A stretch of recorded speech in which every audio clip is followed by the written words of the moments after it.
suffix Echo Sierra Lima, is that right?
If I move that other microphone,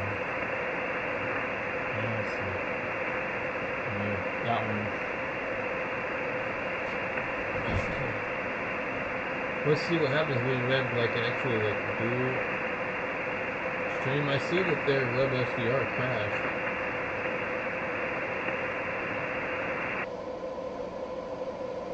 Yeah. Probably it does this weird thing.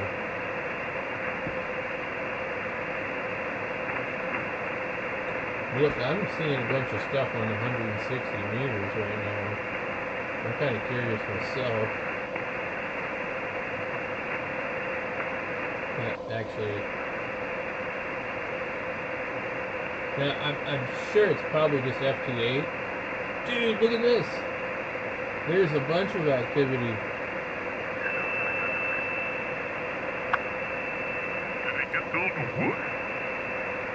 Dual. 160 meters. Oh. One of those betting apps hooked for your phone. Let me analyze this. I mean, edit this. My son does that, but just like crypto, I don't understand any of it. I don't either. 160 meter It's very cryptic. But okay, but we are looking on a different SDR. Look at this. There's a bunch of signals. It's crazy.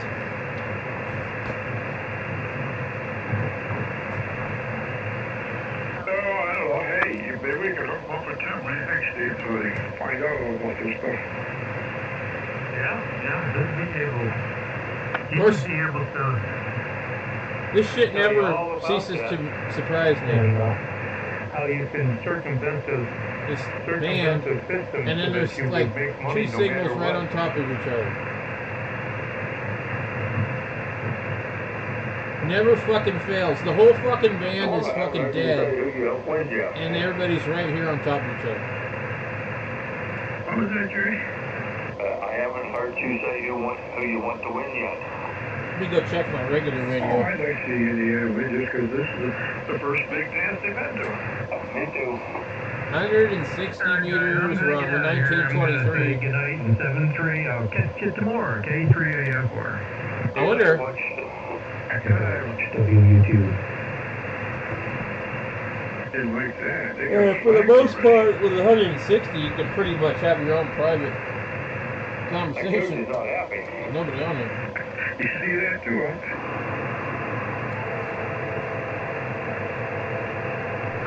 He broke his ankle.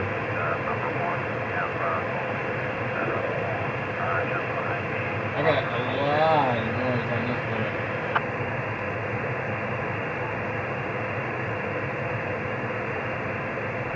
That was close, wasn't it? This is where a more modern radio really shines. Should be intentional running, I think, because I don't think anybody was out there.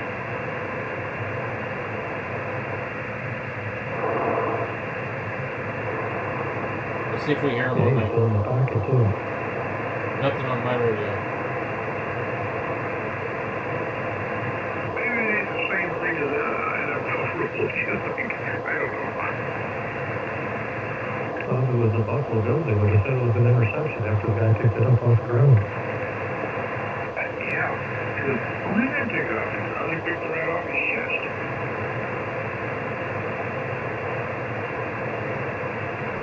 Welcome to Bandsur. Okay, so anyway, yeah, I'm not working on my radio. I wasn't doing I think this is the Pennsylvania. So these guys are on the East Coast. Sunday, there was the exact same thing happened. Wow. And the Patriots game, the exact same thing happened in the Rams game, and they called it a catch. Boy, he really did it. Wow. Oh, boy. is out. Gave him a first down. Go check something out here. I got That was a dumb move. You got another first down in there, going again.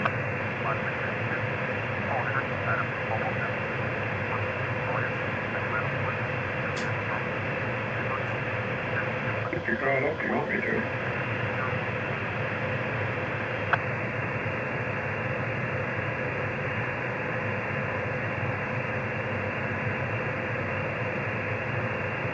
What time do you show left on the clock?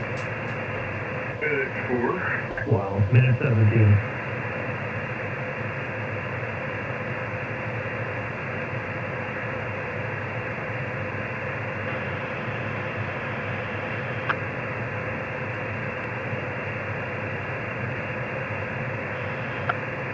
Well, they're going to push it all the way down, and they're getting a lot of room. Too much, I think. They need to play them a little tighter.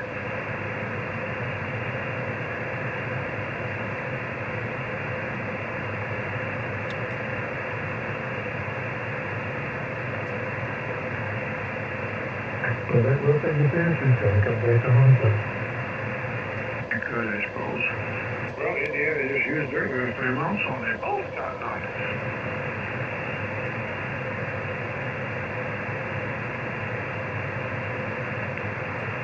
I guess your ground defense really don't matter, does it?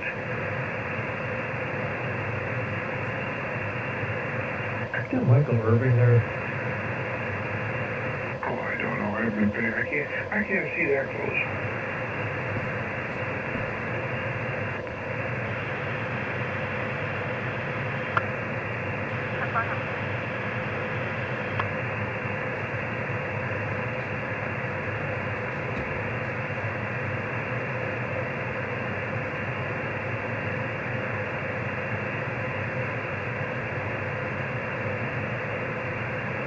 I would hate to see Indiana blow their perfect season. They're tightened up here, I guess.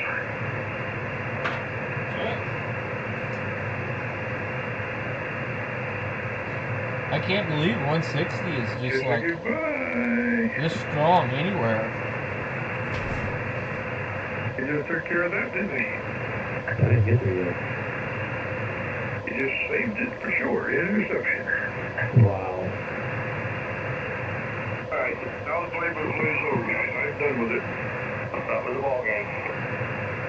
Alright, good night, guys. We'll look for you tomorrow. WUG, good night. Good night, guys. Good night, Gary. Good night, Mike. And good night, Norm. I shall hear you guys tomorrow. I won't see you. I might see you, Norm, but I won't see Jerry or Mike. Okay, well, now they got a flag on it. Something's going on, but I don't know. I think it's over anyway. All right, I'll catch you tomorrow morning then, Steve. If I don't hear from you, I guess you'll be here then. W2MH. Okay, good night. Take care. 7-3.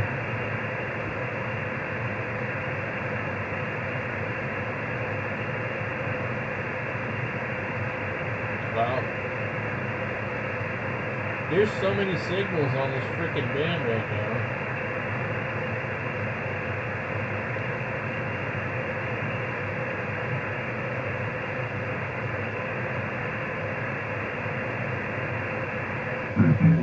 Seconds. All amateurs are welcome. Stay Saturday in. Please call that. Oh, this must be the Omis net. Wow. Money earned, cancel JL, that's it.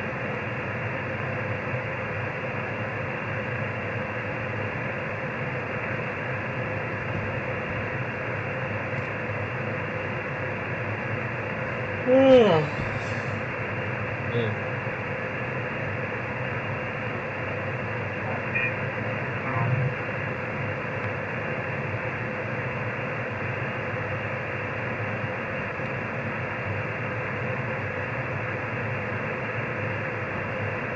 See what we got. Bunch of noise right here. Well, I know there's a group here once in a while I come into and listen to 1906. But there could be some other groups down in that area as well.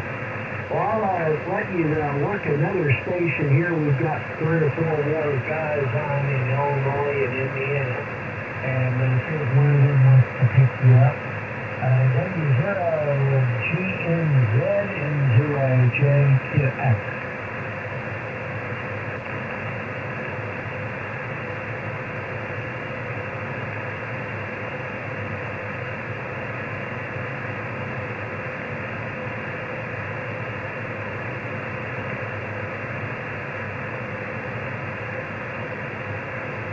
Anyone after here to stop there in Lincoln, Nebraska? Okay, copy email. Wow. Cool. Alright, well stop. That's the only ones that can hear you there tonight, so have a good evening. And you're a little light, but I am hearing you. You're S9 here.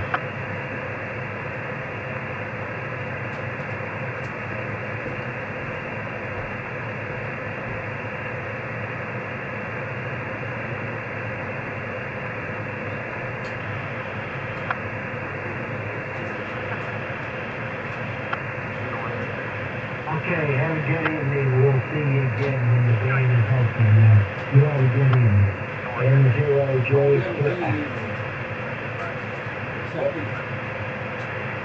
Weather's coming on and gonna watch it. I'll be back. Yep, I'm going to do the shrink.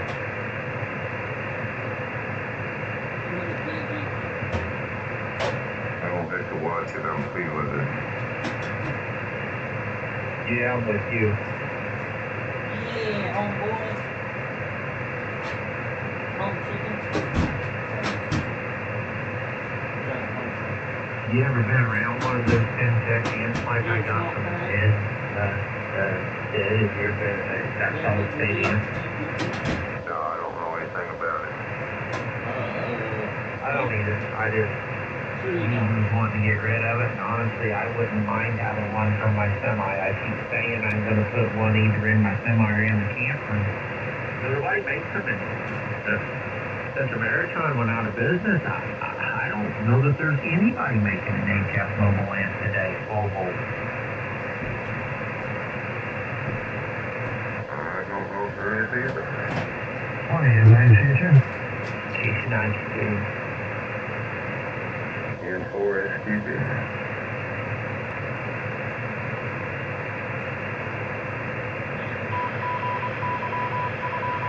If there is, I think it'd be one of them Italian companies. I can't think of the name of them overseas, you know.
This guy says he runs his on a pair of 100 amp hour deep cycle AGM batteries hooked in parallel. So, would that be about like what a boat would use, Ted, for a trolling motor? Is that what that would be? Yeah, something like that. Gotcha. Are you talking about the Herc tube? Yes, sir. 100 amp pair of 100 amp AGMs, so it works quite well. What did you use with yours with, Dave, if you don't mind me asking? I used a pair of AGMs, 100 amp. Oh, you had a Herc too? Yes, I ran a Herc tube for a number of years until I sold it and got a tube in. Well, dang, I did not know that. I'm sorry. I guess you liked it pretty well. It worked pretty good. Yes, it does. Very nice. There's various hinge teeth, but there's a remote control remote unit. Once in a while, you'll find those. I saw that. If you ever see one, Dave, would you please let me know? Absolutely.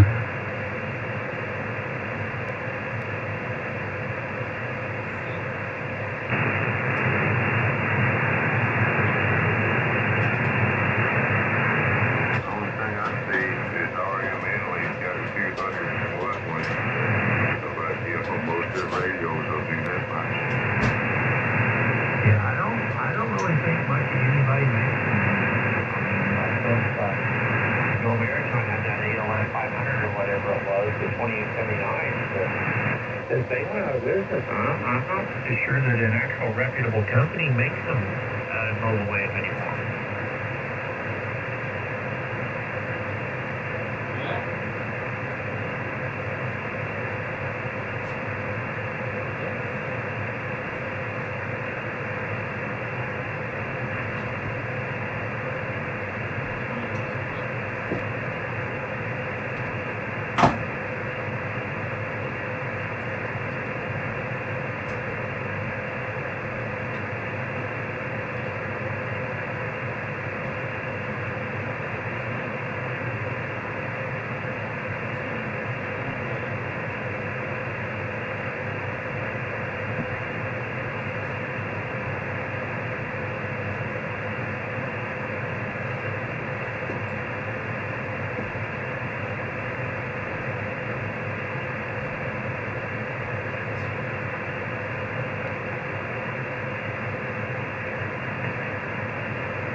Still calling for the brunt of the snow, what little there will be, in the very southern edge of Missouri and the northern part of Arkansas.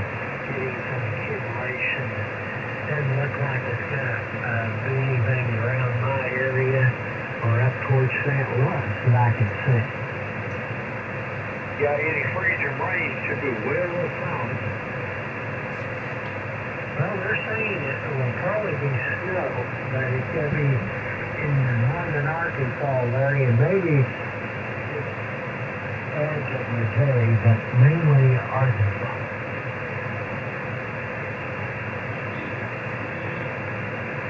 And they're more control forecasting the southern storms. I think that's coming in out of southwest. Yeah, I'm not sure where it's coming in from. I think you're probably right. That sounds right.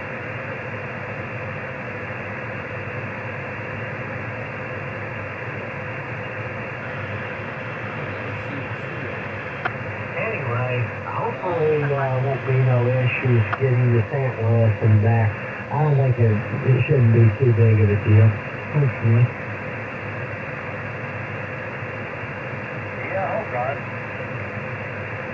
Hey, Cam.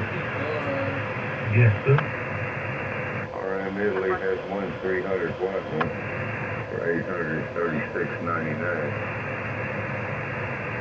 Yeah, they are still making a couple of their bigger ones then. Okay.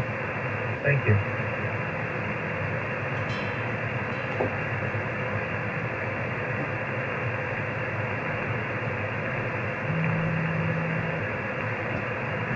Someone is tuning up.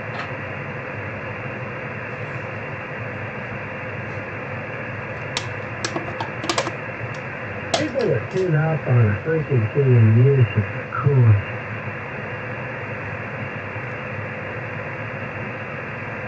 Well, you got to it somewhere. Well, they're showing here maybe snow Friday, maybe snow Saturday, maybe snow Sunday. The big word, maybe. In other words, they don't have a clue. Yeah, that means we'll get about 10 inches. Yeah, we'll have about 45 inches of no accumulation.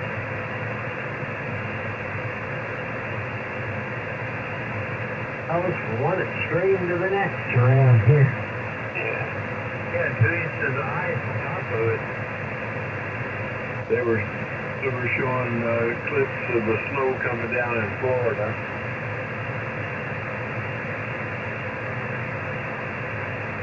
Got a lot of unhappy campers down there. Oh my. So one of the ladies on the news said her parents went down there for vacation this week. It's colder down there than it is here.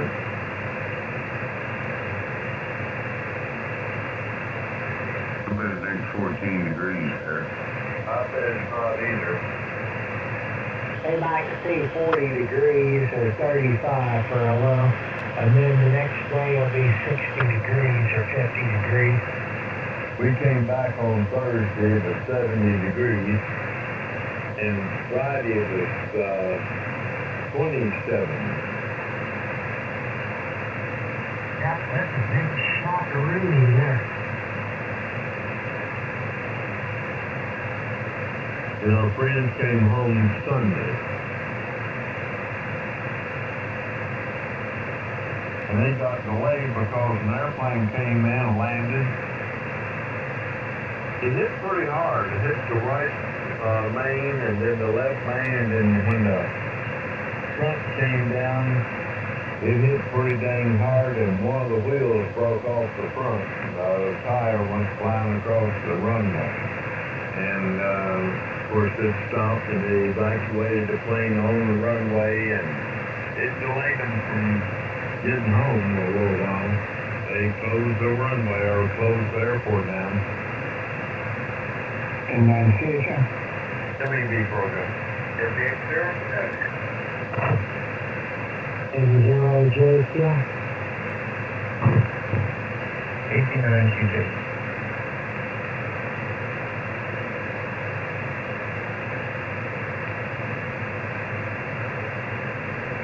Did you just manually switch your bands, Dave, or did you have some kind of an interface? No interface, I manually just turned the knob.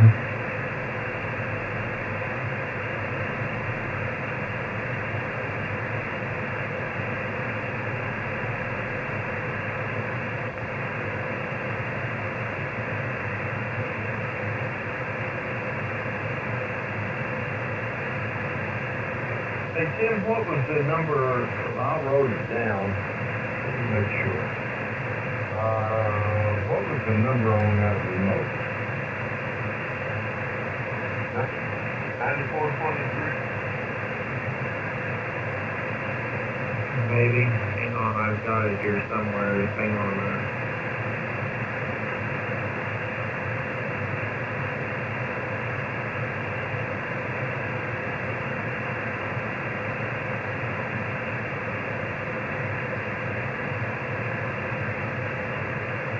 Yes, that's correct. 9423, yes.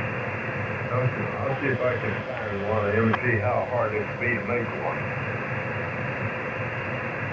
From what I'm looking at, it's not very hard from what people are saying. They're saying that that is just applying 12 volts to the back of that remote connector, and that swaps the relay. You mean for remote operation? Oh, yeah, I understand. It's just like a cable. It extends the head out. Oh. Well, number one position, remote, and then it's got, 160 through 10. I didn't check it on 10. I'm sure it's got it in it, though, because the paperwork was just, Like I said last night, it really doesn't matter if it does or it doesn't on 10. I just asked out of curiosity, but it truly doesn't matter. I would probably never use it up there anymore.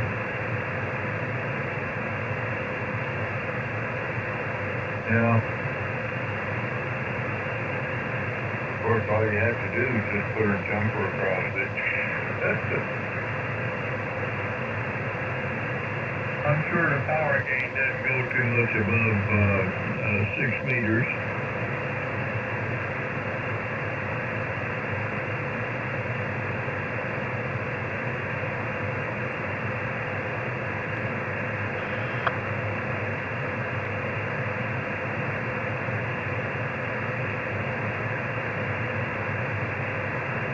If I was rigging up a mobile amp for a semi, I would just get a 2,000 watt inverter or 3,000 or 4,000 watt inverter and run a Mercury 3 in there.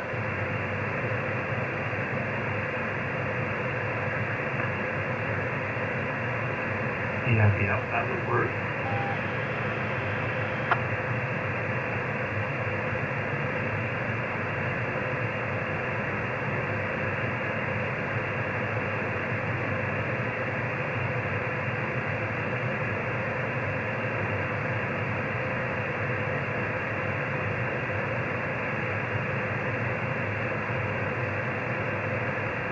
What are you running for HF Global right now, Tim?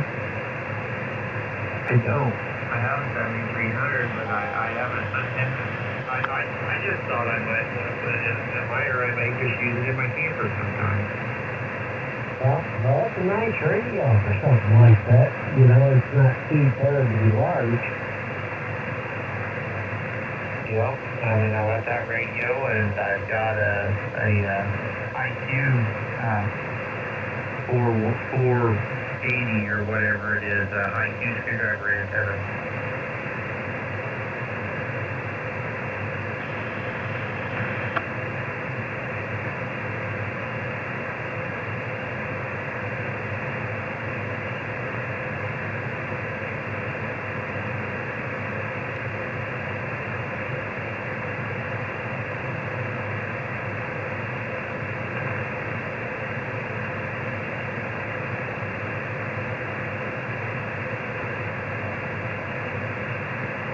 Those high Q scorpion antennas are supposed to be really good.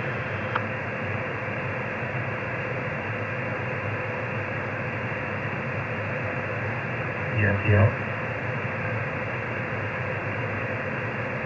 Are they better than URV? Wouldn't surprise me any if you put one on a mount and mounted it with some ground radios, it probably outperform the G5RV.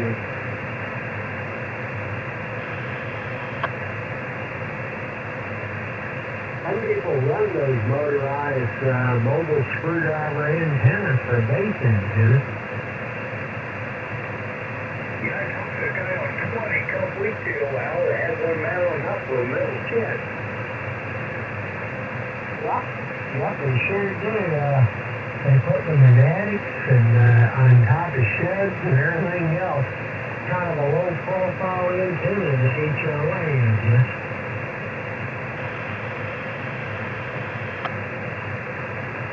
Or out on a deck or something like that. 20, he said that's too much of an antenna.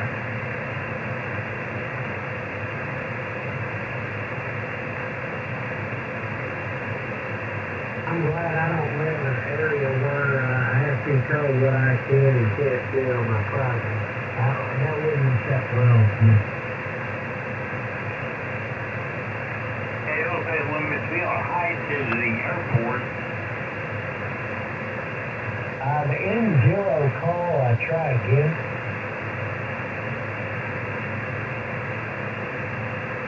N0HKS.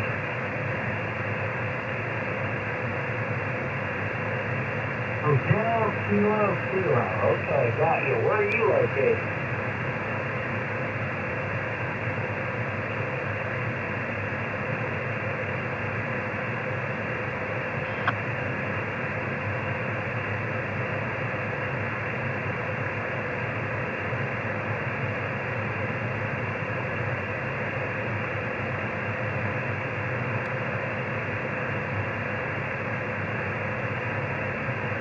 Okay, well, your 84-foot infrared wire is getting out, but you're not real strong. And I hear you okay. Are you right in St. Louis?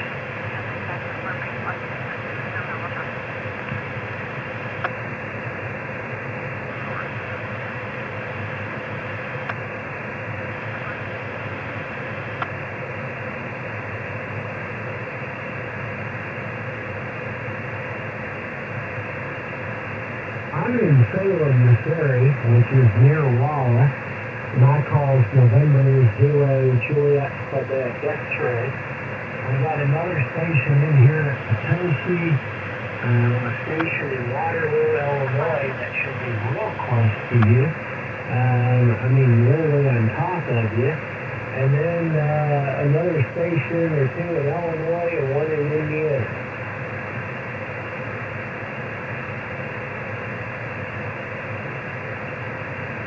Okay, Ed, you copy in your phone life, please? 13 miles. Yep. Well, you're just across the river. Where you at, Arnold or something?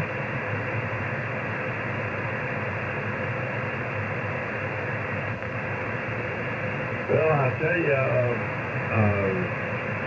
what are you running over there? Antenna and power box.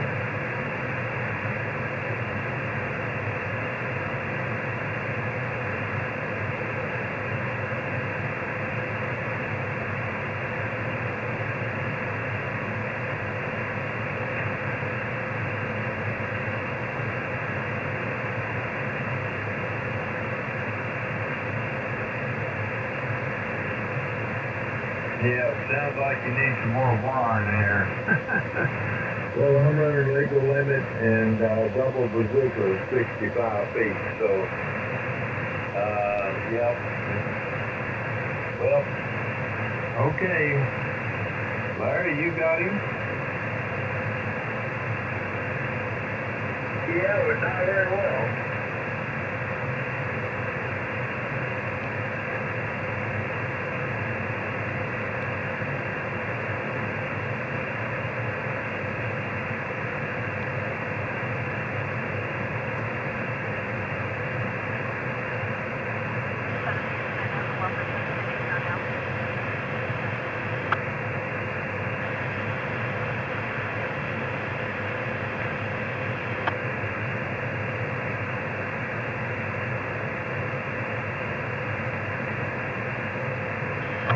But hey, listen, if you got room for a dipole, about 246 feet or so, give or take a little bit, get that up as high as you can get it, and you'll be terribly strong.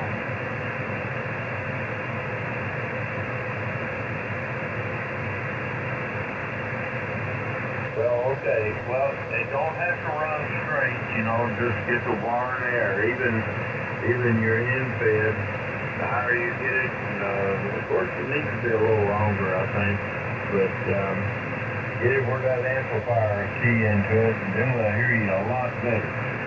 And good ground. Come on back, we're here every night, year round.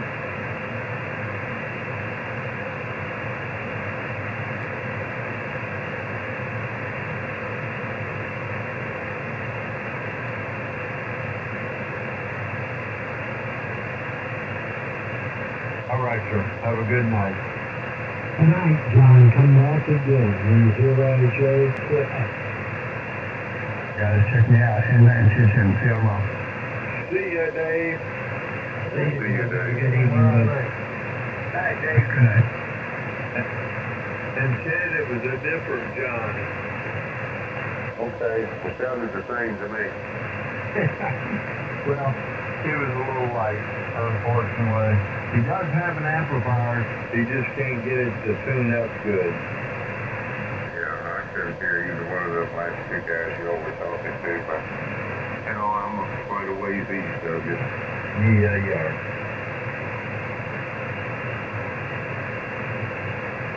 Jim, I can't find a manual on that. Have you found one? I have not. I have seen several pictures of it, but I am not finding a manual. I don't know why. I found one last night. I was looking at it, but I didn't save the link to it. Ooh. You found it for the remote head thing? Oh, no, just for the amplifier. Oh. Yeah, we've got the amplifier manual. We're trying to find it for the remote head that they made, the 9423 remote box. Have you seen a picture of it yet, Ed? No, yeah, I did. Excuse me, yes, I did.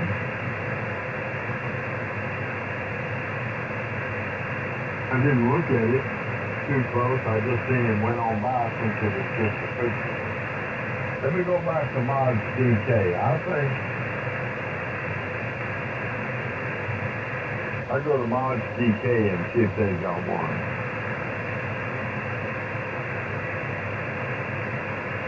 Since I'm a member.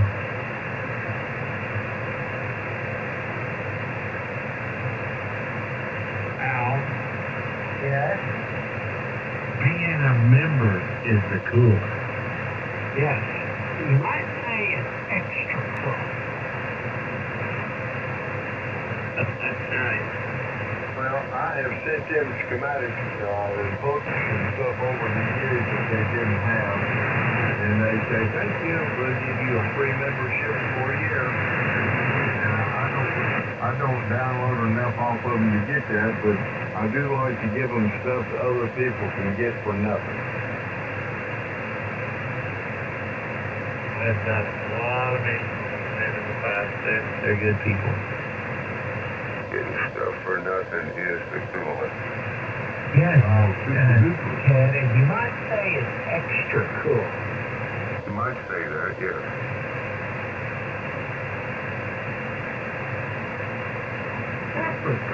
For free is always the coolest. 100% of the time. Okay, I sent you that guy's website, and down the page, down by the bottom of the page, it describes how he did remote control band switching with his FT100. So I don't know if that much means anything to you or not. Okay, well, I've looked here in the syntax manual. I do not see one, but I go to the miscellaneous manual. Sometimes they got stuff stuck in there, and then I go look at the other. Okay.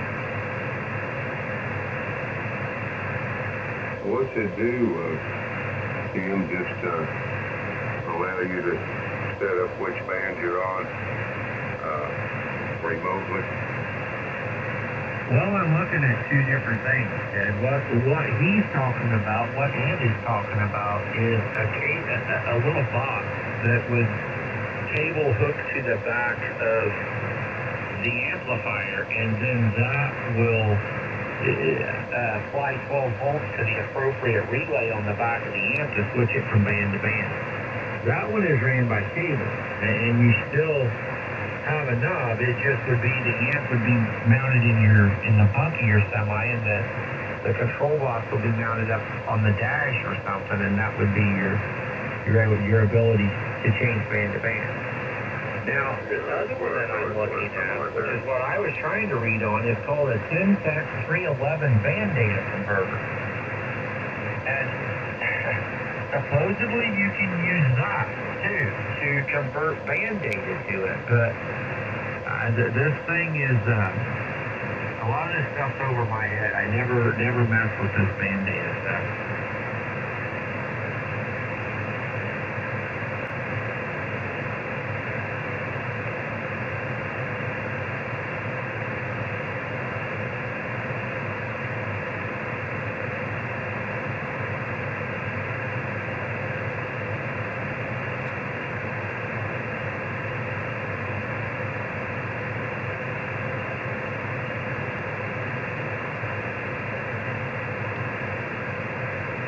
Yeah, I hadn't even looked at the manual to see what it would take to do it. But I'm heading there now. I'm going to go to bookkeeper's office out.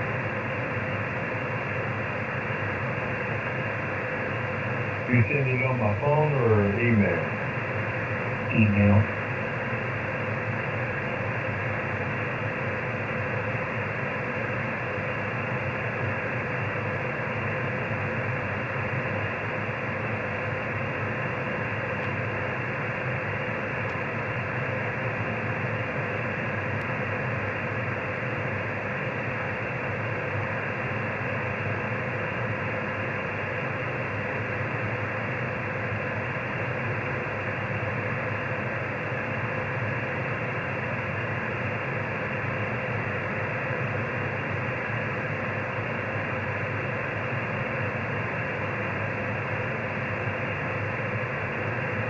Must have been the second link that you sent me, huh?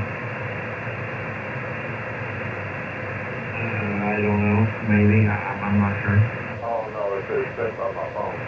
Okay, where do I find it? Amplifier, Down by the bottom of the page.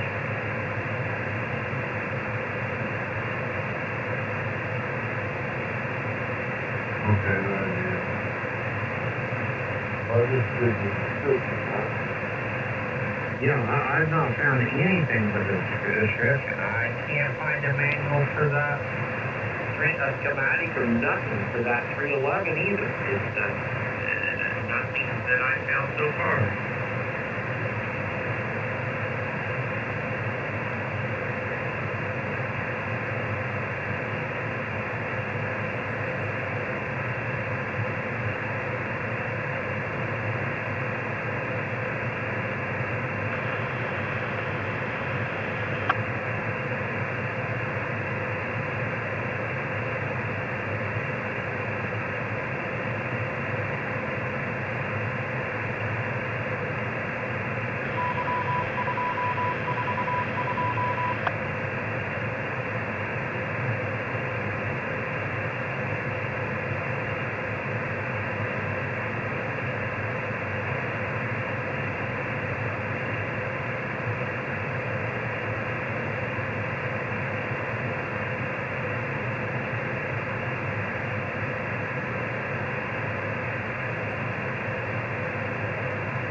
it uses BCD coding. Okay, that will be an easy thing to do.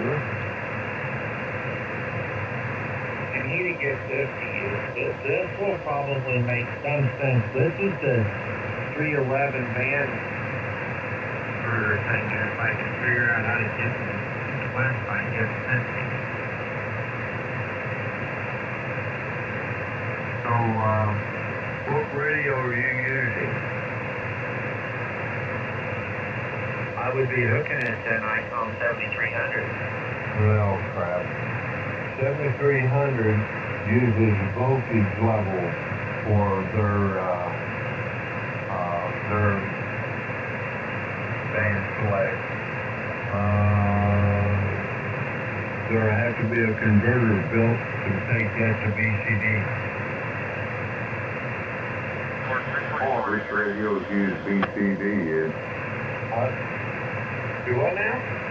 Which radios use the BCD format? Jesus and Kenwoods and Flexes and all them people. ICOM, I think ICOM's the only one who uses the voltage level.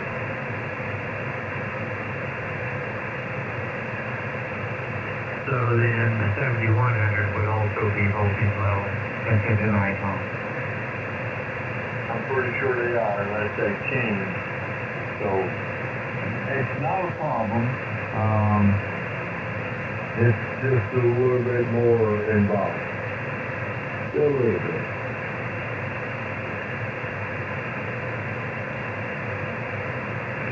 I mean, like 8 volts or 10 meters or something like that, you know, and 0.5 volts, maybe 160. I don't know the voltage range. I'll have to look it up. Okay, dokie. I sent you another email there if it comes through to that. All I can find on that 10-311. That's all I can find is that right there. Now, we might be able just to make well, that won't work because you want to follow a radio. You don't want to manually change it. You want to follow a radio, correct? I mean, if it can, that would be nice. And if it doesn't follow a radio, I don't know that it's going to help me. I mean, it'd be nice if it would follow the 7300. That would be the one that would be nice to follow. Yeah. Well, the other one would just be a little control head laying there. You flip the switch. Either way would be fine. I mean, honestly, either way. Or you can just put it, let's say if you work in 80, you're not hearing it. If you were working 160, 80, and 40 in the car, just leave it on a 40-meter filter. It might be a little noisy, but it will work. It wouldn't hurt nothing, I don't guess. Well, it might see an SWR shutdown. But for the most part, if your antenna is high Q, which you would have in mobile situation, you'd be in good shape. Alrighty, thank you. But meanwhile, I'll come up with something.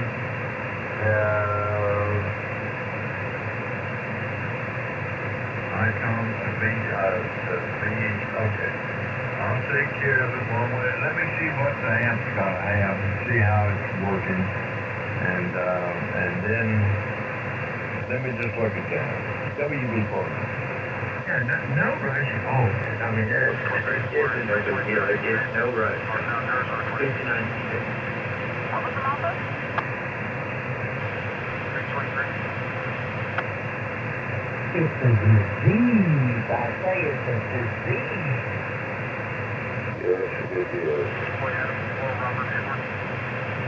Well, we need someone to make a big radio or amplifier deal before everything shuts down for the night or switches for another band. We need a big deal to go down. That's going to be you, Al. You're purchasing something new. What are you buying? What? 8600.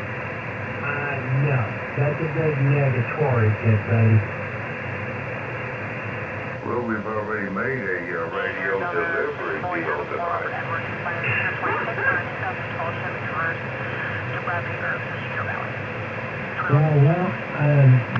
It's not going to be a high-end radio because I can't afford it.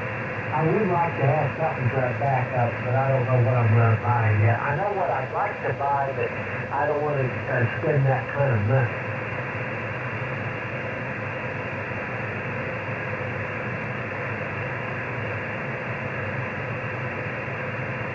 I don't really like the analog meters on the Yankee radio.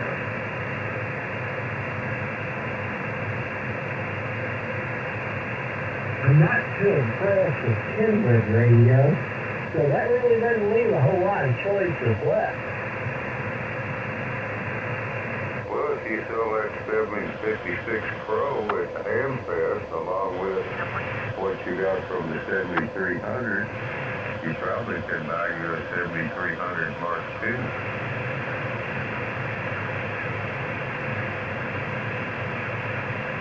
And a cartridge and a pair of trees. Yes. I'll wait 6 months and get them for $1,000. They'll probably come down a lot more, you're right, as time goes along. Yeah, I believe they'll come down some. Yep. I mean, right after 73 came out, I bet it wasn't 6 months they dropped the price on them.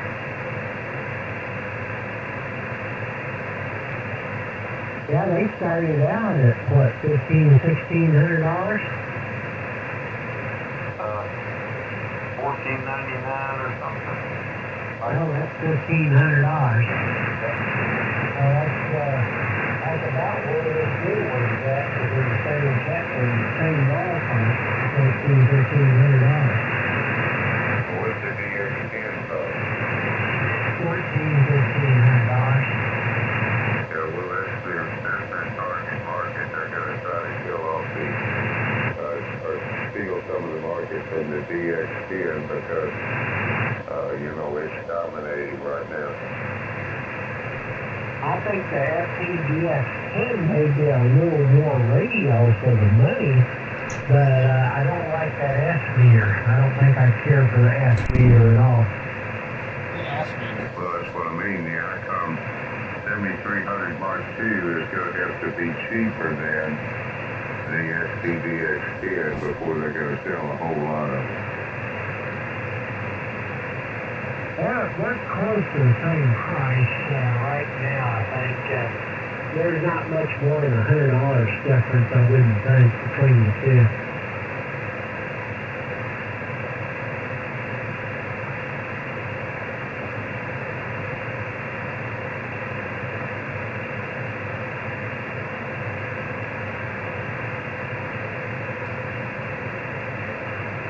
It's a disease. The whole thing's a disease. Ooh, we're coming up on ID time. 3 seconds late in 0JQ. W9 QJD, look out for Bangkok. And for SQD. Someone wants to know if they've got a coffee on. You're very light, sir. Try again and slow with the coffee.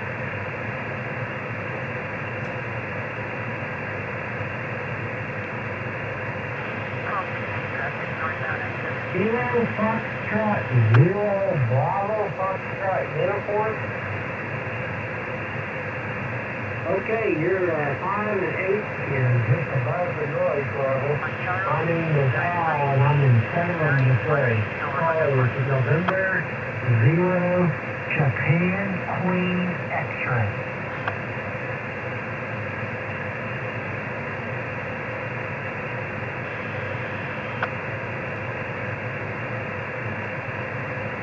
Charles 979, Spires 3 and 26, Thomas W. Honda Accord to Williams and Flagstaff, 2201. Are you saying you're using the tower for the antenna?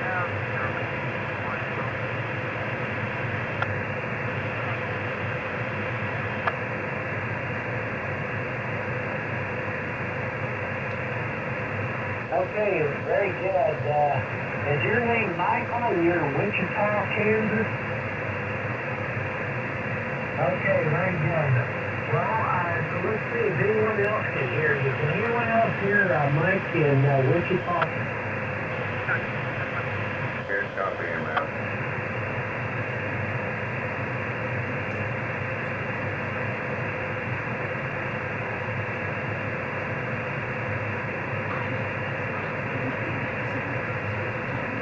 All right, very good. You're very, very light, Mike, right at the noise level.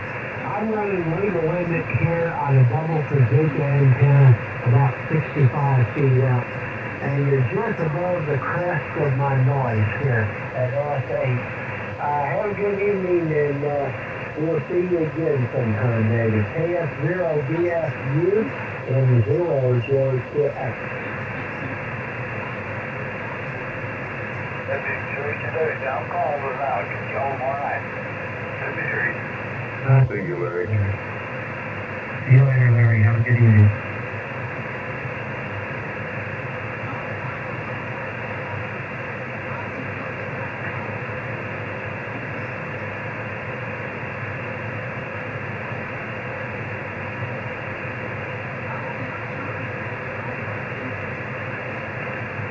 Boy, he was a rough coffee.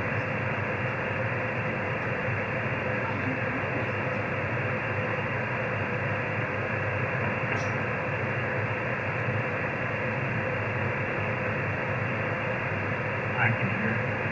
I stopped flight when AGC's up. I fly it up to say 2 seconds, then fly it back down. I just stopped flying it up, but I could barely hear him.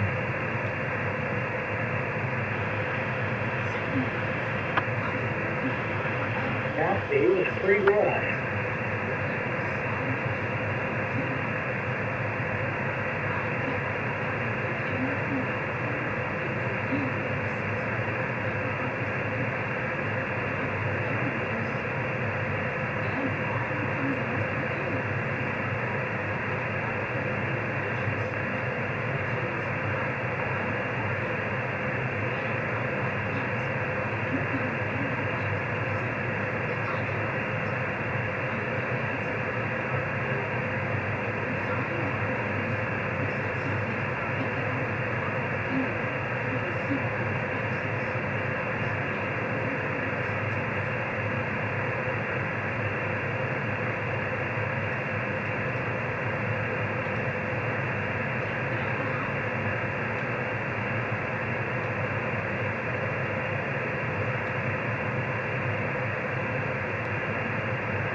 A lot of marginal signals on here tonight for some reason.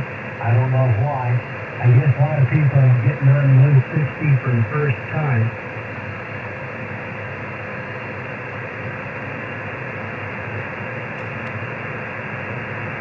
Well, that's because you're the beacon John and of 160. running an 84-foot infrared wire. Yeah, it's because you're the beacon of 160. Who's the beacon? You are.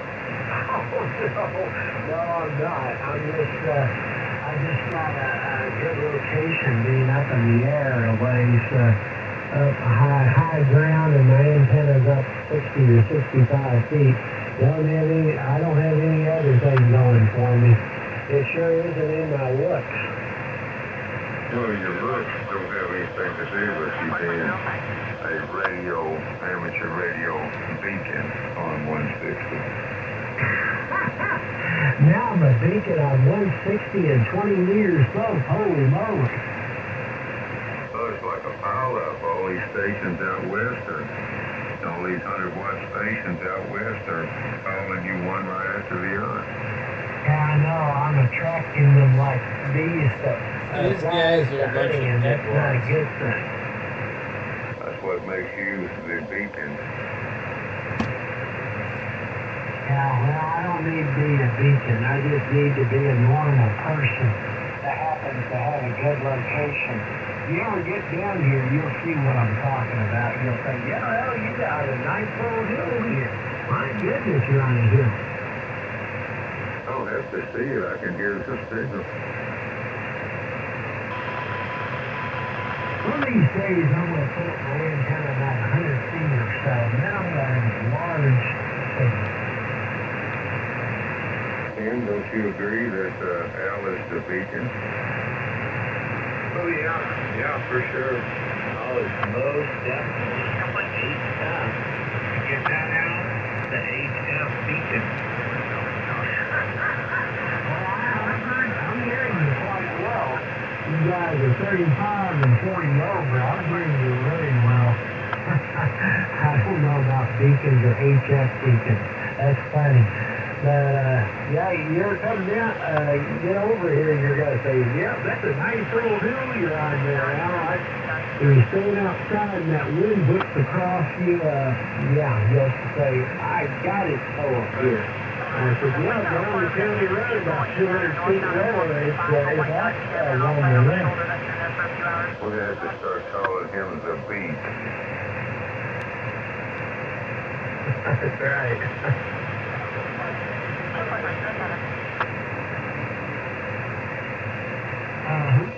K0YDQ, go ahead.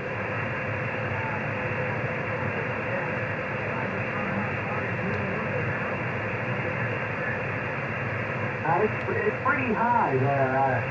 It's a couple 100 feet above the county road that's down below it, something like that.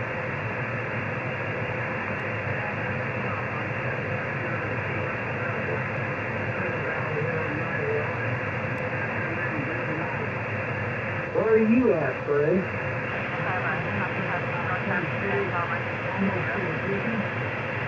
West of Kansas City out by Topeka. Good gracious. Yeah, you're coming in good here, Fred. I got a good copy on you.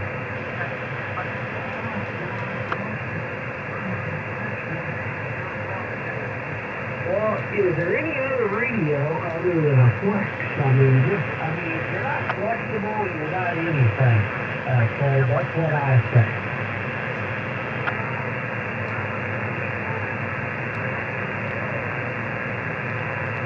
Well, you gotta have a little bit of everything. It's a disease. This hobby is a disease, Fred.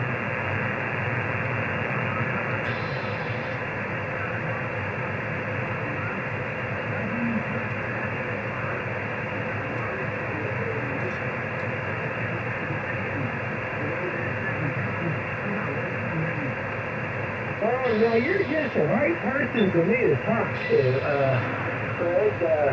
What do you think between the 7300 Mark II and the ST710 as far as a receiver goes?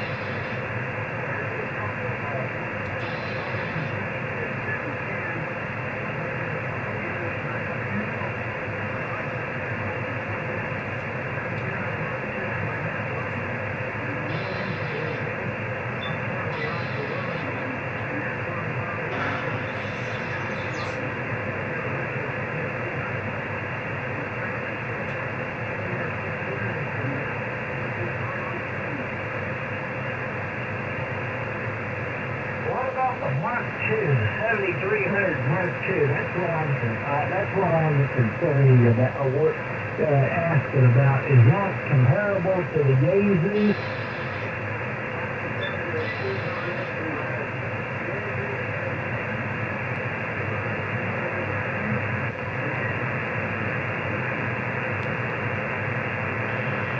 Well, it's about for 890, but I've heard the receiver is pretty good on it. So they do a good job with the Mark II receiver. They definitely improved it over the regular 7300 in your opinion.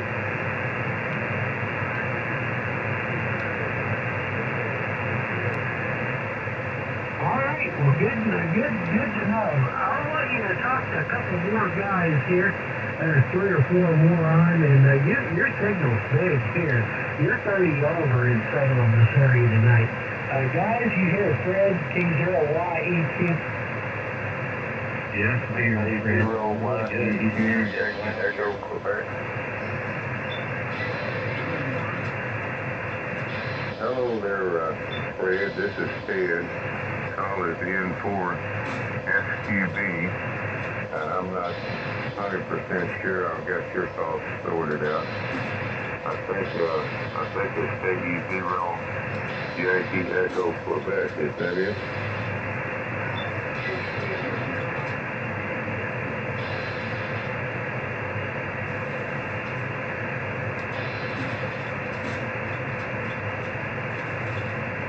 Okay, I got it.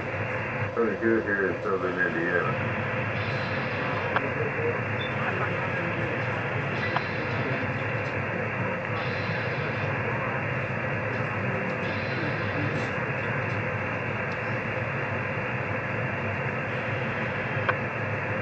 Oh, I don't know. They said it might.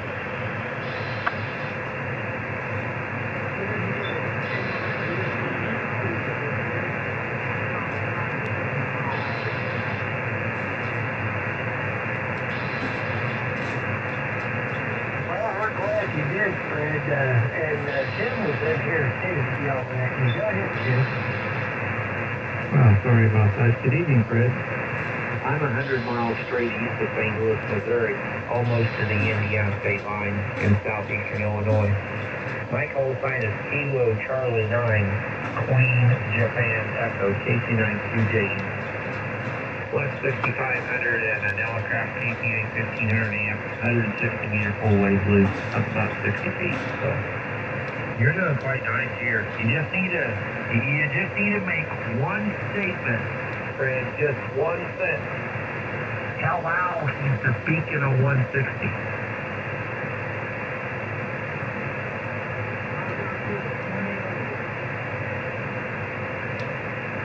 Alright, you hear about this, babe. About 20 over. I try now. You're the beacon. Well, I don't know about any of that, but anyway, Ed, are you hearing Fred in west of Kansas City?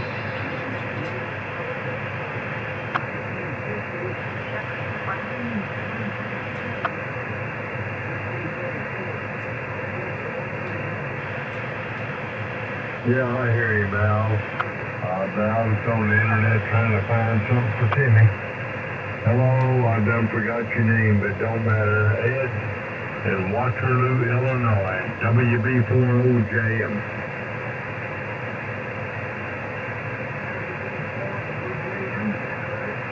Oscar Julia Mike.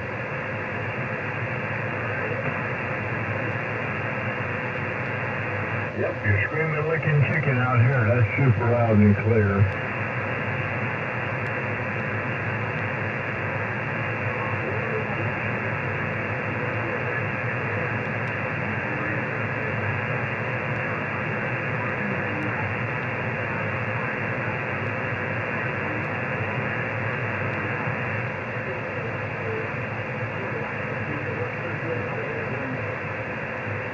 Yep, you're hitting on about 25 over here in Waterloo. I'm just across the river from St. Louis. And, yeah, I haven't used that screaming licking chicken since I was running the motor station in Vietnam. Oh, golly. I don't know why I even come up with that. But, anyway, it's sounding great out here.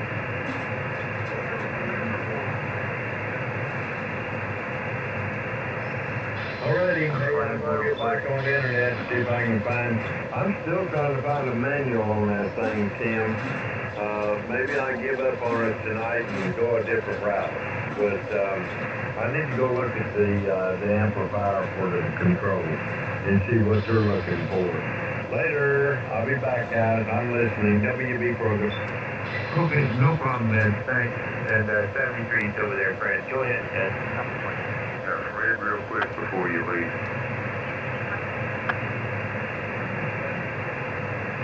All right, this is Ted. November 4th, Sierra, Quebec, Bravo. I'm Longview and QRZ, so I wanted to make sure you had my call right in case you wanted to log me. And you're 20 over 9 here in southern Indiana, okay?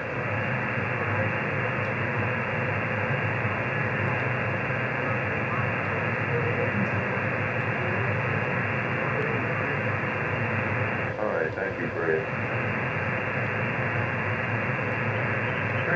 Good evening and come back anytime. This is all in 0J to X in Salem, Missouri. Green will be from the Missouri ONTOP.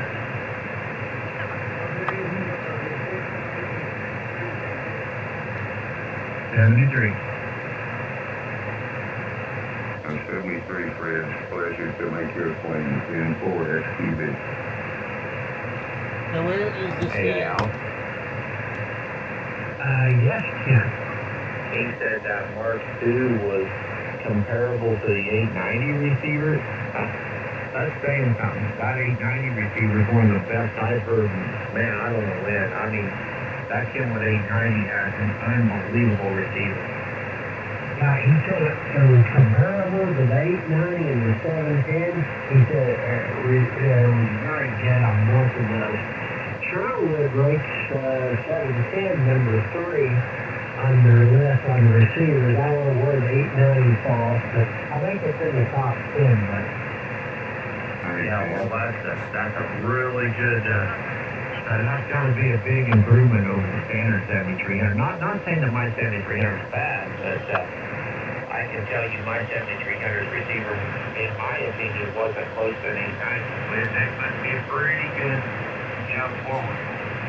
Hey, Tim. Yes, sir.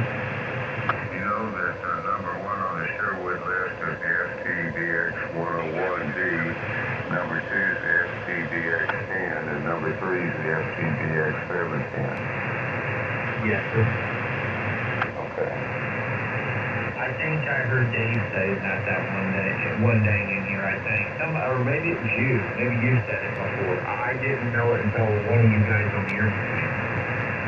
No, I think it probably was saying that we're saying it on the air, but that's what the rating's on, so if it compares favorably with the 710, it would probably compare favorably also with the 890. Yeah, that's pretty impressive. might say it's extra impressive. It'll be interesting when it gets on the Sherwood list. We'll see how good it really is. That's true. It's not even on the list yet. But, yeah, those gauges here real well. I just don't think I like the analog meter. I've gotten used to this bar meter on the Flex, and I'm used to the bar meters on the icons on this. And I just like the bar meters. I've got this analog meter on the radio now too, since I've upgraded. But I still don't like it as well as the bar meter.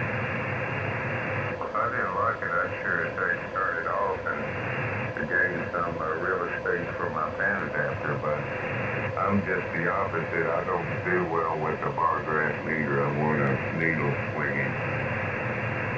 It's all what I don't like the bar graph meter. I like the needle swinging. Just whatever you get used to and whatever you prefer, Al, you know. You know, it's whatever you can see the best, in all honesty, and I have trouble seeing the slider analog thing, or the bar graph, however you want to word it, you know, the one like the 7300 or the Flex. I have trouble seeing. That's what I really like, the fact that the Flex added the old analog meter, but that's just my eyes stick it out there. Well, I've got the display blown up to 32 inches, and I'm sitting right in front of it, so I see everything really well. That would make a difference. Now I would say. Let me get back. I gotta run this forward. I probably would go with smaller monitors in the future because 32 inches takes up a lot of space.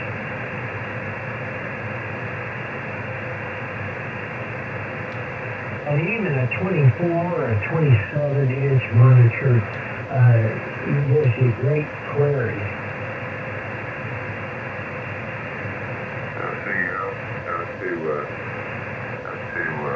Fred a while ago, you was killing me and Tim. What was I doing? You were 30 over 9, we were 20 over 9. mentioned what he did for signal report, to be honest with you. He was saying he wasn't speaking of HF.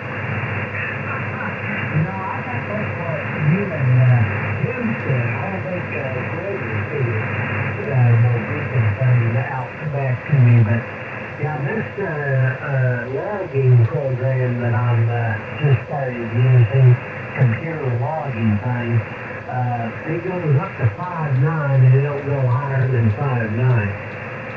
Oh yeah, that's the logging program, but you know, the beat was 30 over 9. Might say I was extra 30 over 9. I was large to someone. I haven't figured out if you're a chicken beak or a pigeon beak. I don't know. Maybe you're a rooster beak. Pecking on me. Maybe you're an eagle beak. How's this speaker sounding from Lafayette, Indiana? Well, hello, Rick. How are you? It's Rick, the beacon of Lafayette, Indiana.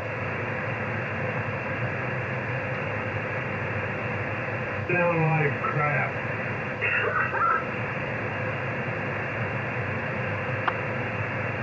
Would you say it smells like crap? Never mind. How you doing, Rick? I got you figured out, Sam, all night watching that national championship football game. Well, who won? Who was playing? Who won? Indiana. Indiana won, but was it a good game? It was really a good game to watch. I wish I could have watched it. Unfortunately, I wasn't able to.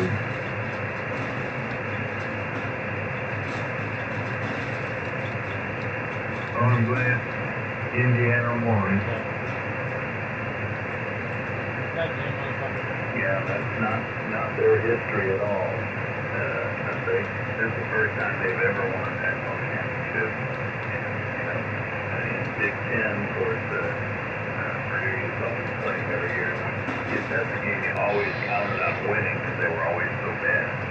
They got a new coach, and he drug in a bunch of new players from the old place, and got it done. All right. Big team. Uh-oh. I must have pissed him off. I don't think you did that.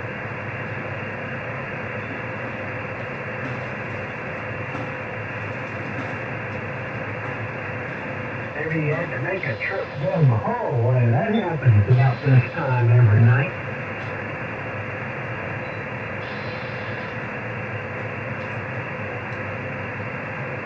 Third of the day here on 1944, gentlemen. Beat. Easy.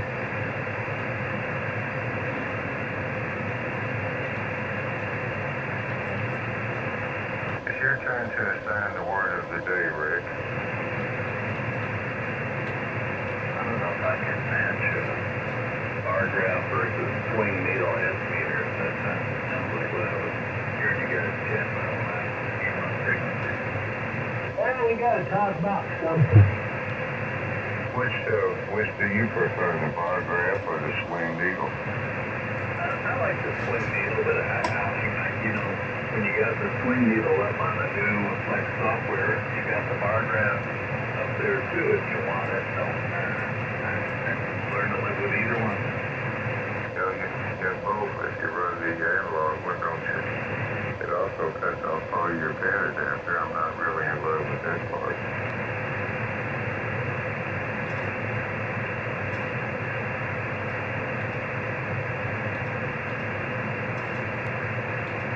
I guess you cannot have your cake and eat it too.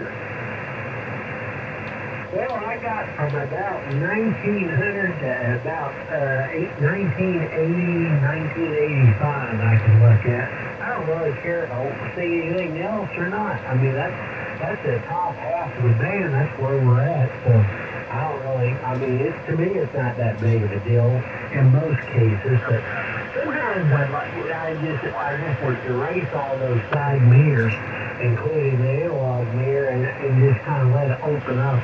It depends on the band I'm on or who I'm talking to. Well, the analog mirror's over the top of it on mine. Where is it at on yours? It's just below the second slice, the B slice.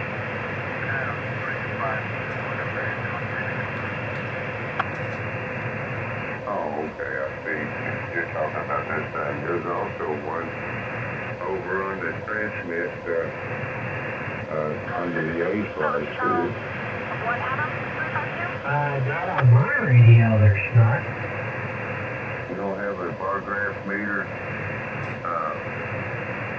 over on the left side? Oh yeah, I got the bar graph meter, but I don't have the second analog meter. Well, I'm talking about turning that off and doing away with it. You mean the analog mirror or the bar graph? I don't think you can turn the bar graph off.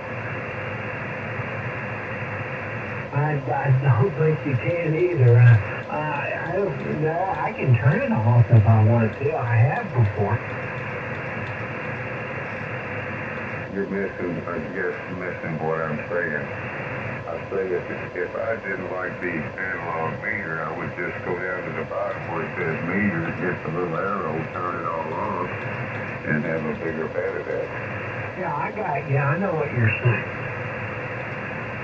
You still have a bar graph meter up at the top left corner. Yep, which I prefer, but I've gotten used to it. You know, and the Icon radio, the 7300 had it, and so did my 756 Pro, I think, too. Well, the Pro man had the analog mirror, I can't remember. Now, when I turn my meters off and let the pan adapter stretch out, I'm still looking at the same frequency. These guys are on 160 meters on 1.944. Sorry, I wasn't paying attention. I'm assuming that your radio and Rick's radio works the same way. 4.4. Yes, it does.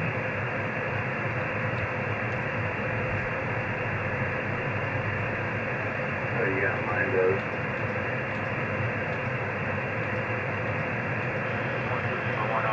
I prefer the analog meter, so I just leave it up.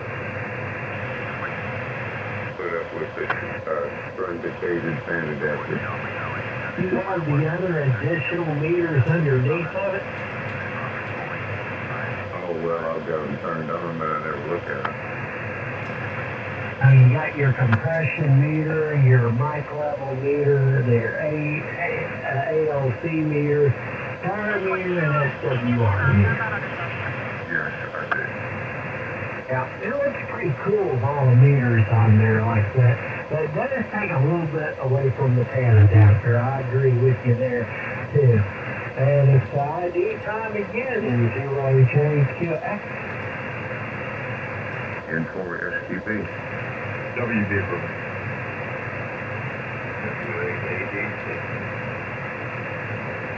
Well, you know, if I had my radio up on a 30-inch screen, it probably would not be an issue.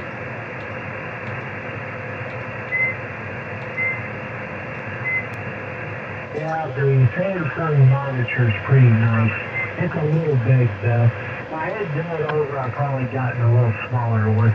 I've probably gone with a 32. I've probably gone with a 27 to poplar size. 24 or 27. Probably 27. Well, you know, even a 12-inch would be bigger than this 8-inch screen on the radio. Yep, this is true. That's why the Icon, if it wasn't sitting directly in front of you, it was a pain to operate because the 7300, because you couldn't put a display on it without jumping through a bunch of hoops. So this Mark II, and you can plug a HDMI monitor directly into the back of it, and you're good to go. So that's a nice accessory to have. nice events that they make some other events that's on that radio too, but at least that part's really nice. Yeah, this part of it is extra cool. Extra super cool.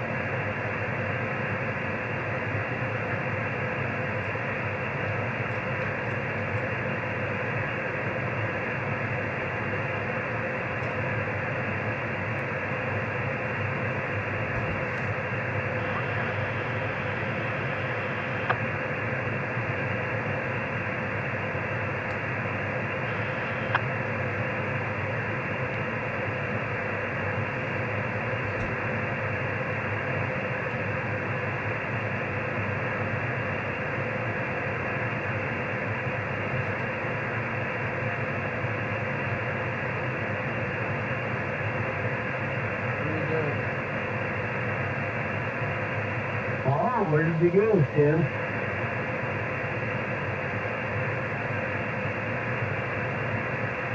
Hey, Rick. Sure, Ted. You gonna make it to Collinsville, you think? You might have a bet right now. Steve called me the other day and asked me if I wanted to go. We got a hotel room and everything. But, I used to always kind of mix it with family visits with my brother-in-law and my father-in-law. He passed away at 40 last year, so there's to go there for family time as well.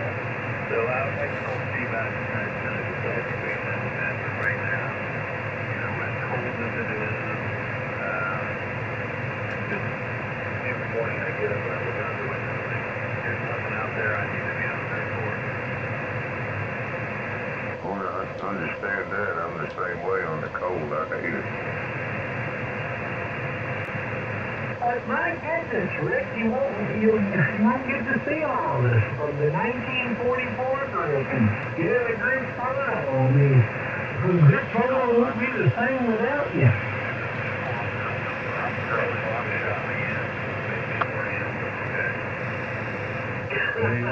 Well, you're already better looking than everyone else.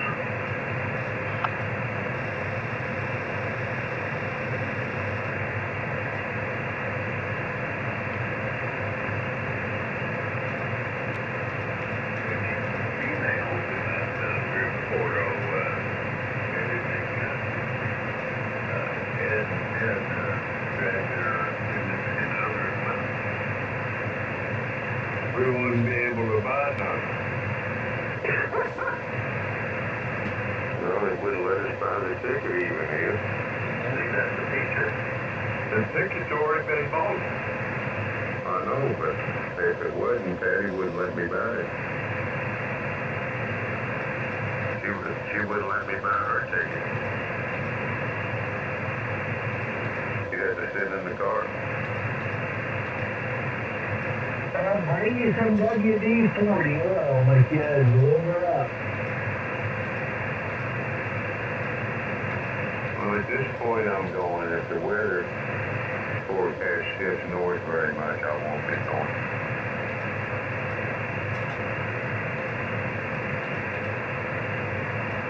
I'll not be driving in the snow on purpose, I'll tell you that. Driving in snow is not the coolest. Not when you're so old and crippled that if you run off the road in a ditch, you won't be able to climb your way out of the damn ditch.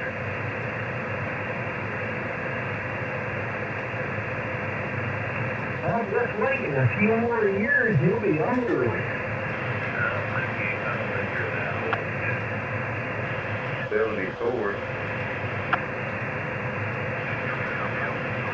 Well, that's 10 years older than me. I'm turning 65 here in a couple months. 74 is dog years or what? At 74, I'll be 75 in July.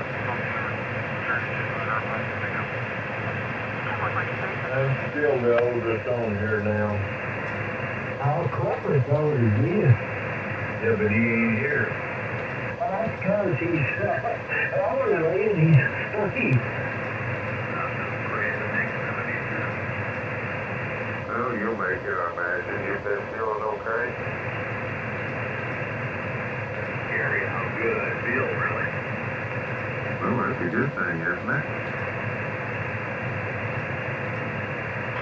Yeah, when does the bad news come, you know? Well, yeah, I've been kind of, that's been running through my mind as well. Well, I know a guy that is younger than me.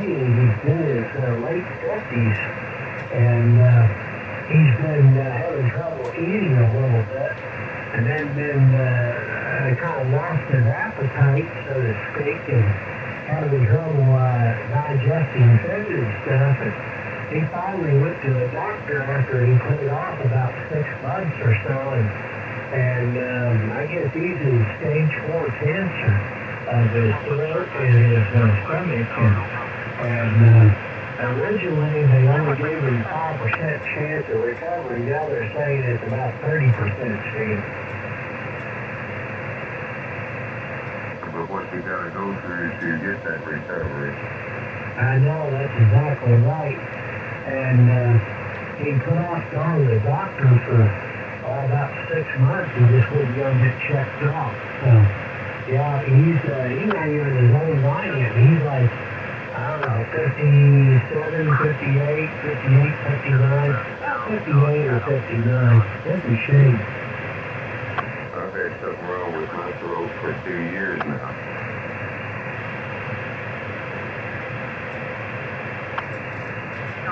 This has been going on with this guy for a little less than a year now. He finally went to the doctor here about a month ago.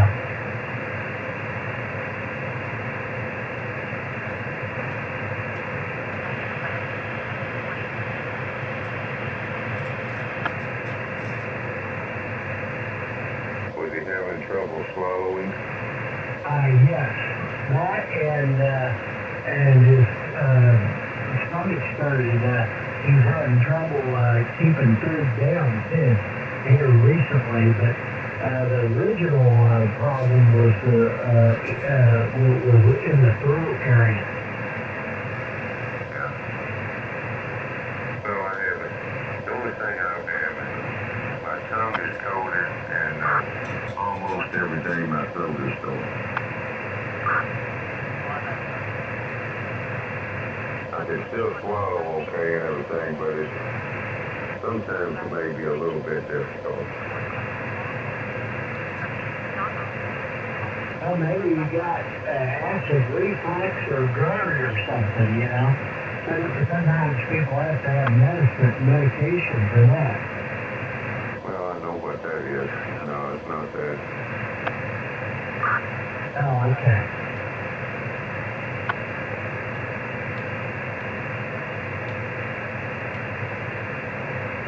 I've been to the doctor several times with it. They say it's not cancer, but if it's not cancer, I don't know why it won't just go away. M0JQX, I do not know, my friend. WB folks. I do not know either. I've never heard this much stuff on 160. I thought maybe that was you I heard. Good evening there, Rick. Sounding good.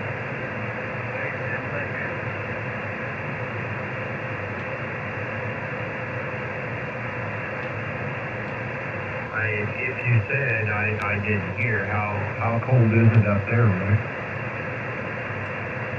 It's a nice round 8 degrees.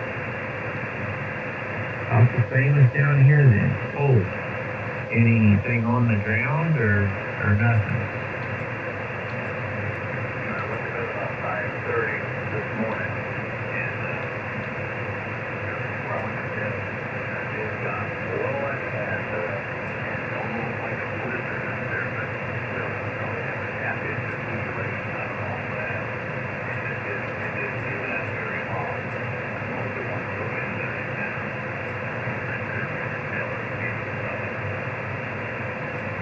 Gotcha. Well, it's good to hear you anyway.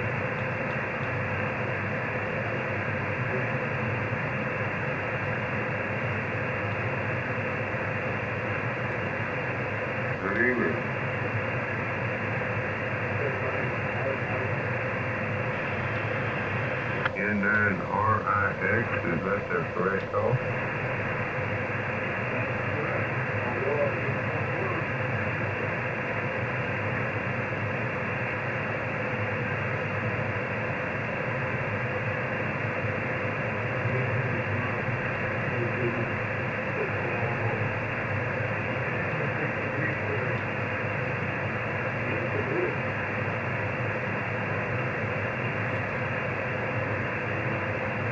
Well, my name is Ted. My call is N4SQB. I'm located in southern Indiana, and it is a balmy 15 degrees here with a 7-mile-an-hour wind.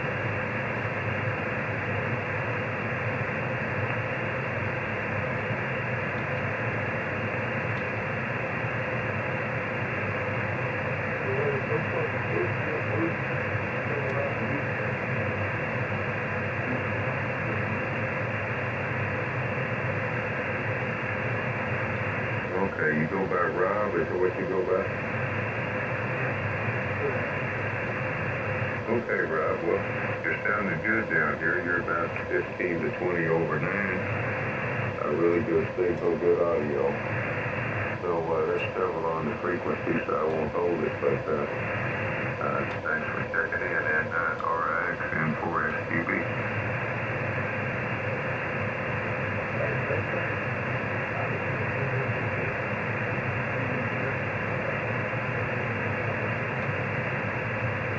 Okay, well, you're welcome to stick around. Good evening, Rob. My name is Al, and my call is November 0 Juliet Quebec X-ray, and I'm in Salem, Missouri. We're about 25 over 9 here in South Central Missouri.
Good job. I'm on a like 6400M into a Mercury Works fire legal limit, and the antenna's at 160 meters under complete at about 65 feet above the ground.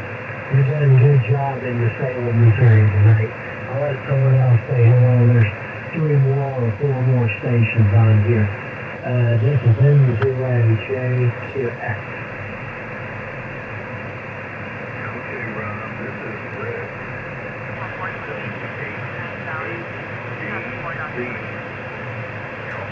Let's go.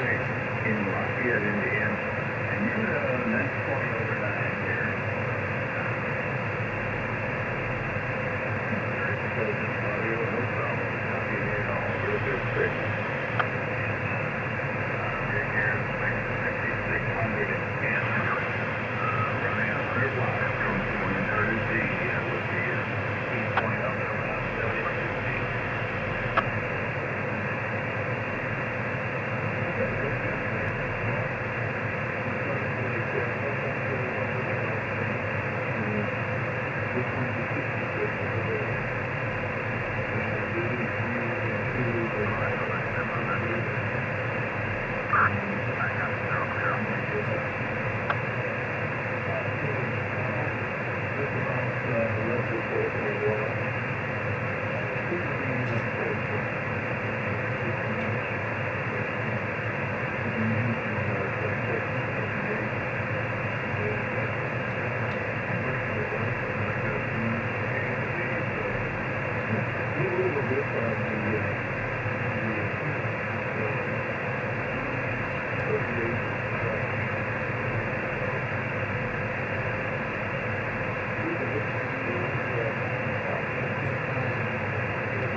Rob, my call is November 4th, Sierra, Quebec, Bravo, SQB.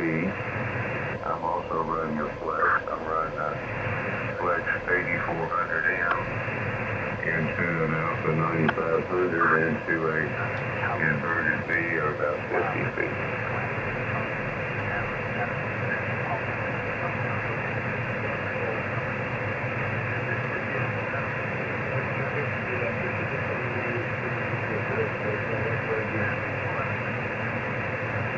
Well, if you're anything like me, if you didn't do that, you'd forget it in about 35 seconds. People tell me their calls, and I copy it perfectly, and by the time I get it typed into the QRZ log, I've forgotten what it was.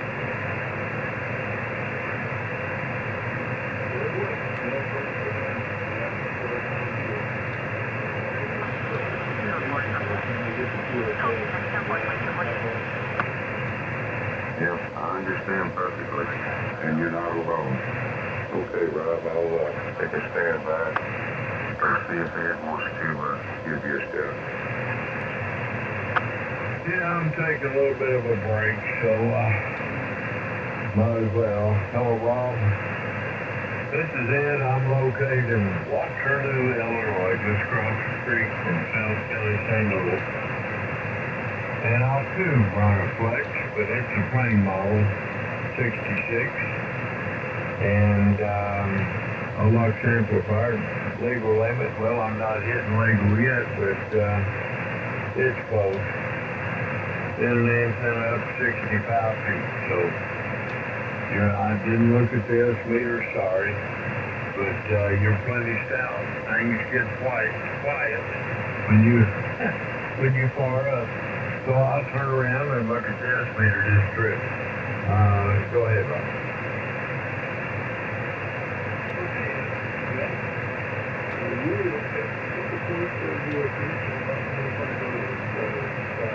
Doing good.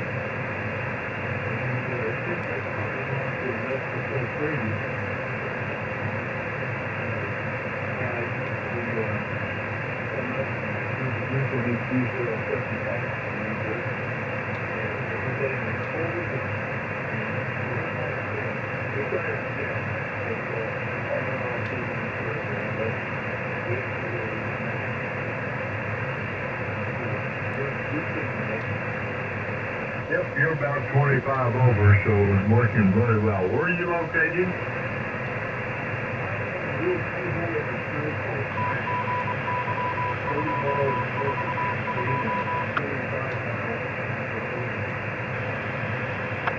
Okay. I know the area you're in, so I used to, one of my stops was Champaign, so there you go. Alrighty. Sounds good. Glad to have you. We're here every night, 24, well, I wouldn't say 7. About every day of the year, except when lightning is over top of our house. So, here lately we've been getting in kind of early, around 6:30, but normally for me it's around 9 o'clock, but I've been jumping in on earlier. And we last until we just wear down, so normally I'm out of here roughly 11, a little after 11. As I see, it's ID time, and it's 10 till, or thereabouts. WB4OJM. Who's next? I'll give it a try. Let me see if I got it. KC9QJE, Kilo Charlie 9, Queen, Japan, Echo. Good evening, Rob. My name's Tim. Tango India Mike. I'm 100 miles straight east of St. Louis, Missouri. In Olney, Illinois, Oscar Lima, November Echo Yankee. I'm also running a flex. This is the 6500 with an Overcross KPA 1500 amplifier running just shy of the legal limit. 160 meter four-way loop. And Rob, I'll have to say, you probably have the best sounding, strongest signal I've ever heard on 160. This running a 75 meter dipole. I've never heard anybody put that kind of a signal out of a 75 meter antenna. So, congratulations on that.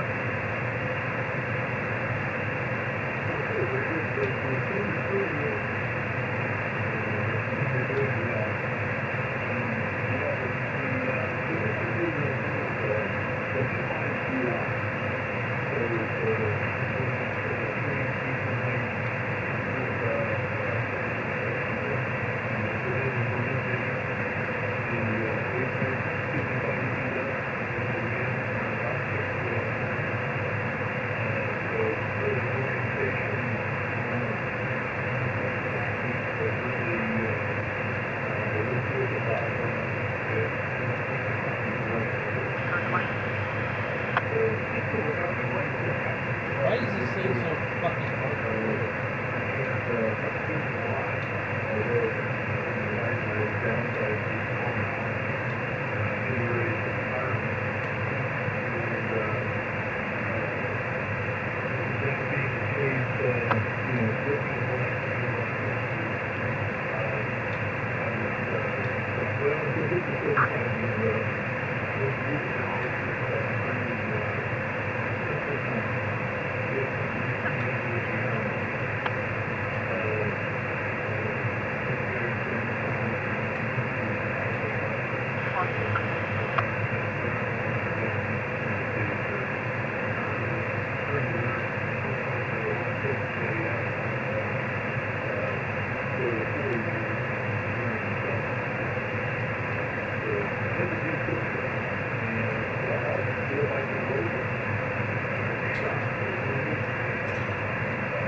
Yeah, I wouldn't change the thing for now. It's doing a great job. Is that the one they call the mystery antenna? I'm not too sure that's not the mystery antenna. I don't remember, but I know some of the guys that run up there on 1980, Don, K5B, and Cactus. I know some of the guys that run up on the top end AM there, up on the top end at 150 in the AM window. And I run on 40 meter AM all the time, so I'm on there most of the day. So anyway, well, it's nice to meet you. A big group in here. So, and I don't know if I told you your signal, but you're peaking 30 over. Matter of fact, a couple of times you got a little over 30 over. So, and I also know exactly where Paxton's at. So, all right. Not very nice meeting you, and come back again. We're in here. I'm in here on the weekends all year round, so I work through the week. So anyway, go ahead, guys. KC9QJ. Here's 4 SQB.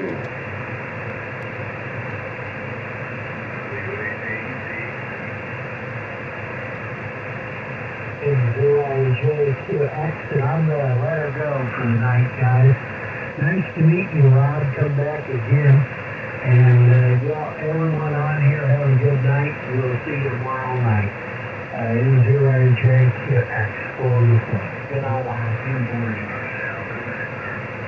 See you later, Al. Have a great evening, buddy. Hello, Rocky, and goodbye, Al. Anybody heard Al tonight? Yes, Gator. That's terrible. See you, Al. Have a good rest, bud. See you tomorrow night. Good evening, Rocky. How you doing down there? Ed's being normal. Roger. I just been sitting back waiting for time with you. Hello, Mr. Rock. Hello, Ed. What's happening down in the big state? Oh, it's cold down here. Hey, is there a bridge across that creek from 55 to your house? It is. All right. I guess Tim's already talked to you. Yeah, the phone's not talking. I haven't lost it, man. Oh, well, it's your turn. Well, I mean, I told you my load is, I was just waiting to see what the weather's going to do. I don't know. Anything about passing on coming? What'd you say, Rocky? I said anything about passing on going to the fest? Well, I'm hoping not to. I'm hoping it doesn't go snowing. If it doesn't snow, I'm going to go. And if it takes off snowing, I'm going to pass. And I'll just have to come down towards you as soon as it's not.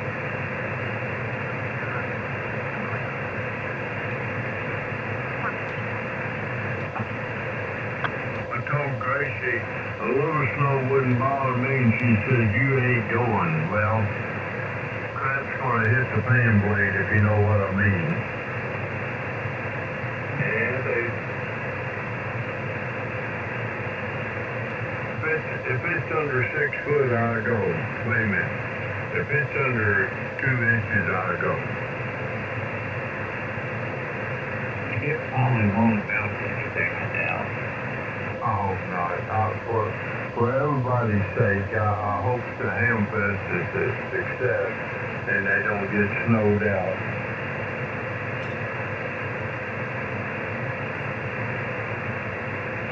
I think I had it, Rick. I don't remember what you said. Are you going this year, Rick? No, I think that probably will be a no-show. For any reason, either I go and dive in with the family, or my wife's family involved. Very expensive for us area. But her dad was passed away last year, so go for family reasons.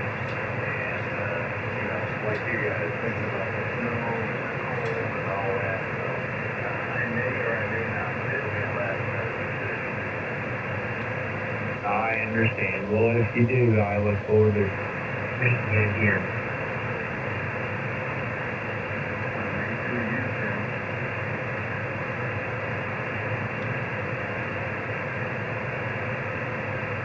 And actually, one of my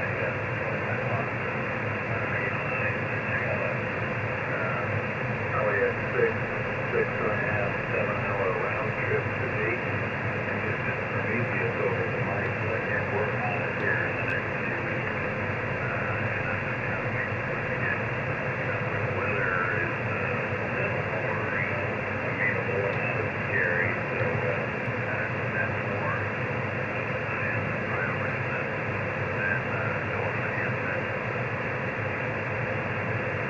I understand. I did get mine to where I could turn it on and off and turn voting mode on too, so that if once I hook another radio to the beat input on the front, whichever one hits the push-to-talk will be the input that it's using. Voting mode, it'll switch input. It'll look for the one that's got RF coming in. Here, you know that, I took those pictures of that remote on and off switch.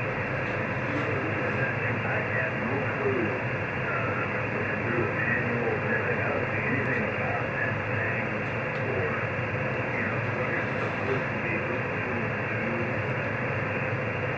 So at this point, I don't really care. Yeah, I understand. I couldn't find anything out about it either. I saw one guy on the internet, the guy that, he's an in-call, I can't remember what it was, but anyway, he's the one that put a web page about interfacing a Flex 6700 to the Prometheus.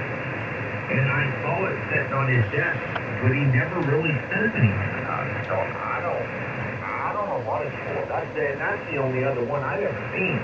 Until you sent me that picture, I thought that guy had made that, but obviously not. It's got to be something maybe that Mike offered as an accessory or something.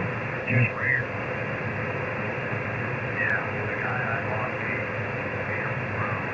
told me that it was a rare thing and kind of using it, but he got this if you ever wanted to remote on and off. And I thought, well, I didn't have immediate care either way, but it's a low shelf for still size. It's a picture of it for you, but it's got a gate or an pin. Mic connector on it, so I'm not sure. And like that, I was looking through the manual trying to find out, well, what's all that about? What's that? Of course, it's going into, it doesn't look like anything that is got the associated DVAM connector on the back of the RF jack. So I don't know what that is.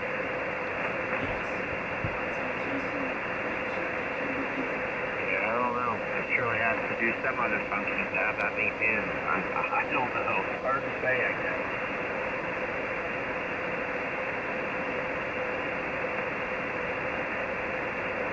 Figure it all out, either by talking to Mike and see what he says, but probably I won't need it no matter what I figure out. Yeah, I'd say ask him when you go over there. I wondered that when you sent me that picture, I wondered if it's a box that sits on the desk to turn the amp on and off if you have it like Dewey. See, my amp, when I got it from Dewey had it on the floor, down in underneath his desk. He had to actually get on his knees to turn my amp on and off. It was so far down in there.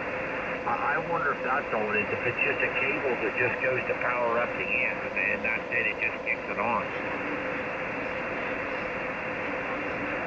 Could be, who knows, I'm just guessing, because mine, the 1-0 switch in the upper left corner of the RF deck is all I ever use to turn the thing on and off, so I don't know why I need something else in that with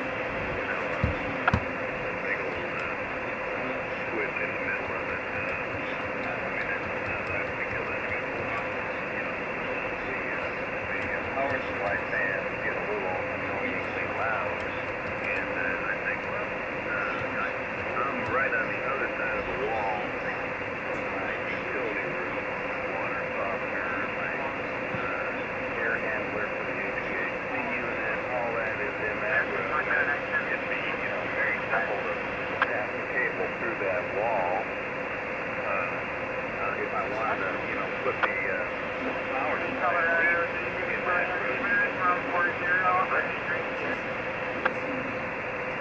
I understand. Go ahead, guys. Rick, is that rack you've got that Prometheus mounted in, does it have wheels on it? It does. Well, that's handy.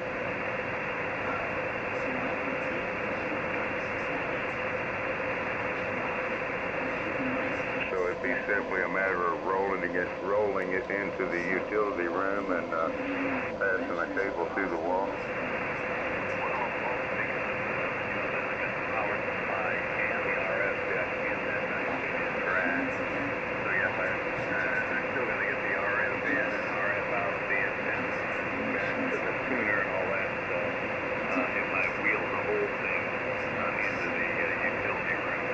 But it's just being more decisions to make and how many holes I want in the wall.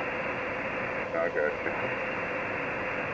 Wow. Arizona, Curtin, Colorado, David Williams, Zebra, Tom 40, tires 1226 over 2025, PNK4. Do you have any dispatcher for car rental? How cold is it? All the time when I'm on AM, but when I'm here on sideband, I've been running the KPA the last week or so. My wife's been in the craft room in there, you know, the Prometheus is just right behind her, not 3 feet behind her. And she's been in there doing her diamond painting. So the KPA is completely silent on sideband. I mean, it's dead silent. So that way it's not, she doesn't hear the fans blowing, you know. So is the KPA, when it's being driven, you know, near or legal limit, AM fan-wise, is it any louder than the Prometheus or about the same? Probably about the same. Very, very similar anyway. But I run my Prometheus in war mode, so when you hit the button and when you hit the PTT, mine automatically ramps the fan to, I guess it'd be high, and then stays on until you let off the PTT again. And that's how I run it on AM. Because I'm not here, I can't see it. You know, I don't know how hot it is, so I just run it in war mode. So, and the KPA, it's loud when it's on AM, and I run the fan on stage 2 all the time. Those fans, they sing pretty good. Now they're silent on sideband; they never kick on. That's good.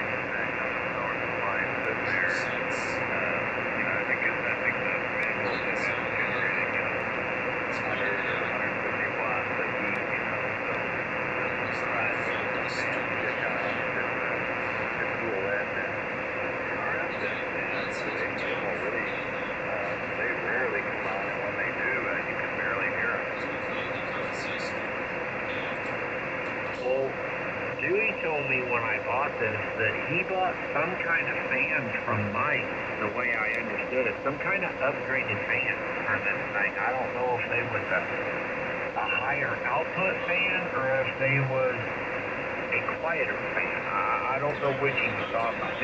Dewey ran this amp on digital modes all the time.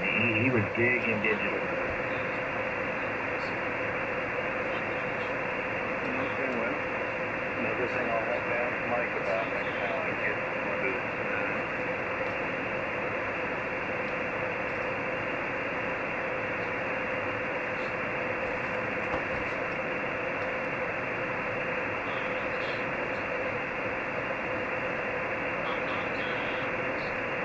How cold is it down there, Rocky? 13 degrees. Same as it is here. Sorry, I had a cut in my way.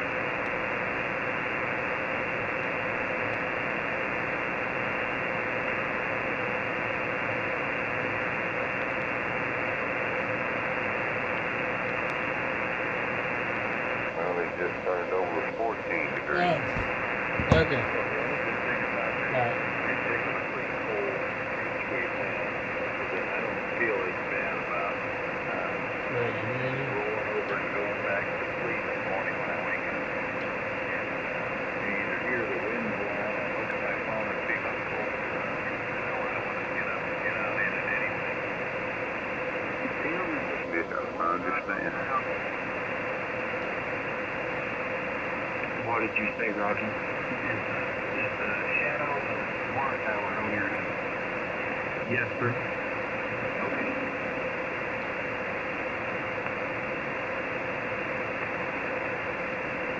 Yep. I'd be right across that little east-west street from the water tower, just to the north of the water tower.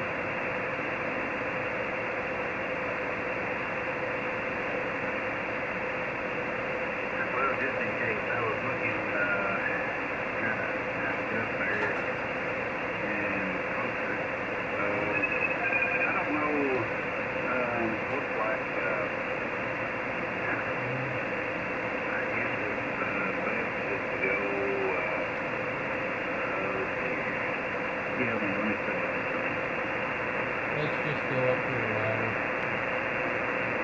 What, to the Hamfest or to my house? Either way. I could go, yeah, I could go up.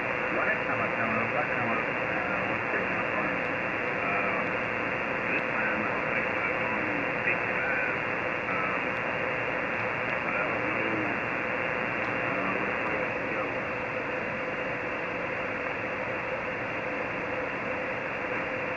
I don't know. About taking 65 to Louisville and then 64 to 55 would be close to home. There's a lot of difference. I suppose you're crossing at Dyerswood, right? Is that probably where you're crossing on 412? Yeah, I could cross there. I could cross at, I could go through Cairo or I could go through Paducah. I mean, it's threes, half-tips, doesn't matter. It doesn't make a difference, you know. I thought you were talking about coming to Louisville and then going over. That'd be a long ways out of your way.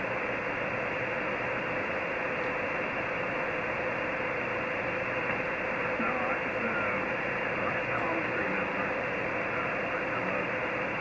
I mean, it don't matter which way I go. It's going to be a long drive up there anyway. I think 55 would be shortest for you. If you're not too far from 55 is a straight shot to St. Louis, and then you're about, 8 miles or so to the Hamfest from that point. Oh, he said 55. I thought he said 65. I couldn't figure out why he was wanting to do that. I'll run into this is where I'll run into. I mean, 69 to 24 to Paducah and 24 to Carbondale, you know, straight up. Or I could go in the city and hit 55 and, you know, come that way. Dyersburg, come that way. Gotcha.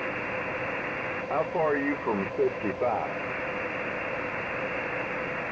Oh, it's quicker to go to get to Saxon. From my house, it's to 55. It's quicker to get to Saxon through Cairo. Oh. So we usually jump the river there at Hickman and over to Charleston, and then go over to Saxon, or we go up to Cairo. Either one. Hey, Rocky. Yes. I thought you said 65. I couldn't figure out why in the hell you'd wanted to take 65. I'm sorry, 55 or 57. I ain't got my glasses on. It's 50. You said 55. I thought you said 65. My mistake. 69 then go to 24. 69 takes me to, Am I getting out? 60. Yeah, he's doubling. Folsom to 69 to Mayfield. Then I go up 45 to get on 24 through Paducah. And go up to 57.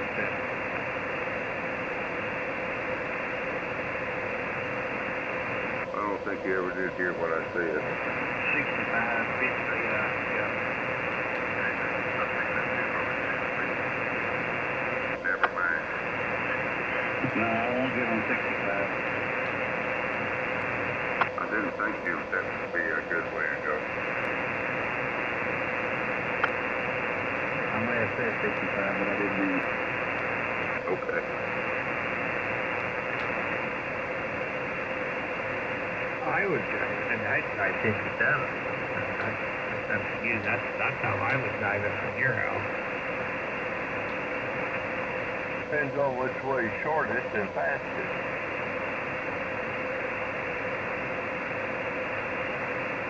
Hey, Ted.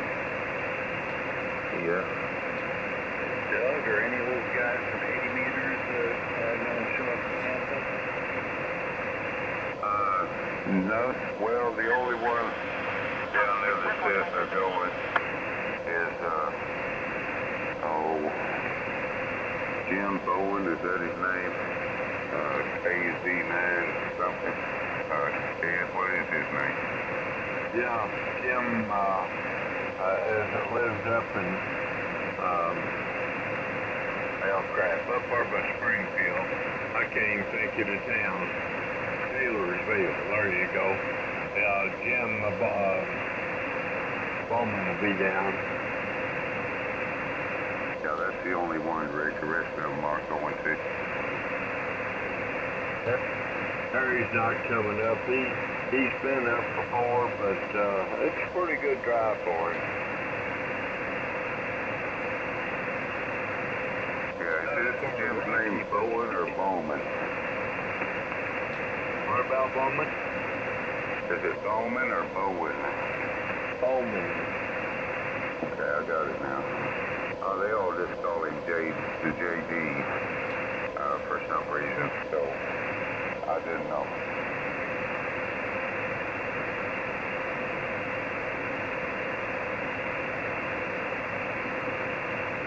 I know he'll talk the leg off a chair.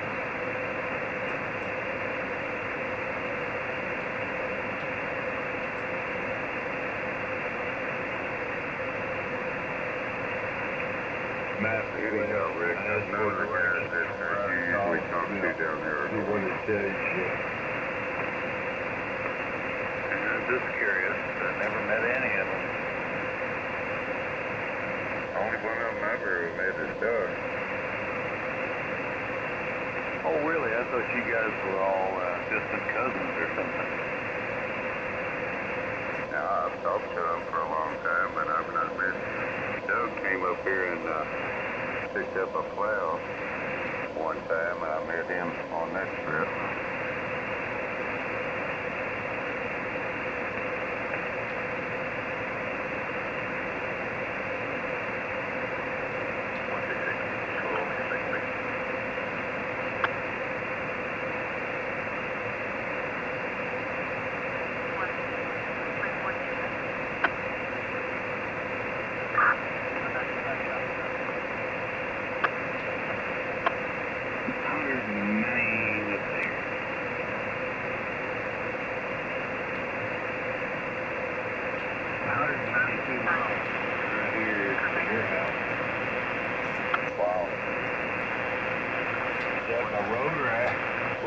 By road.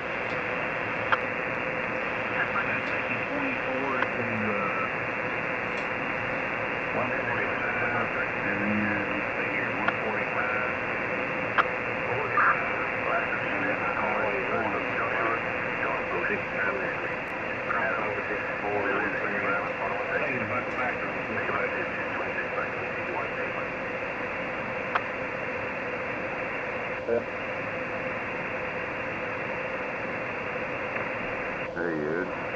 When I come up 57, I get off there at Carbondale and go across country.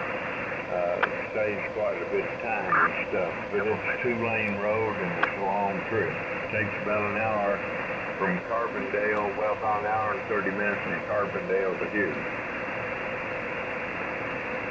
You talking about to my house, Rocky, or to Ed's house? Your house. Oh, sorry. Yeah, I mean, I'd meet you somewhere, and we'd work something out. You would never drive all the way here, even. I figure I'll be at the campsite. Probably the weather will be decent enough, but if not, we'll figure something out. I'll meet you somewhere. You wouldn't have to drive all the way up here.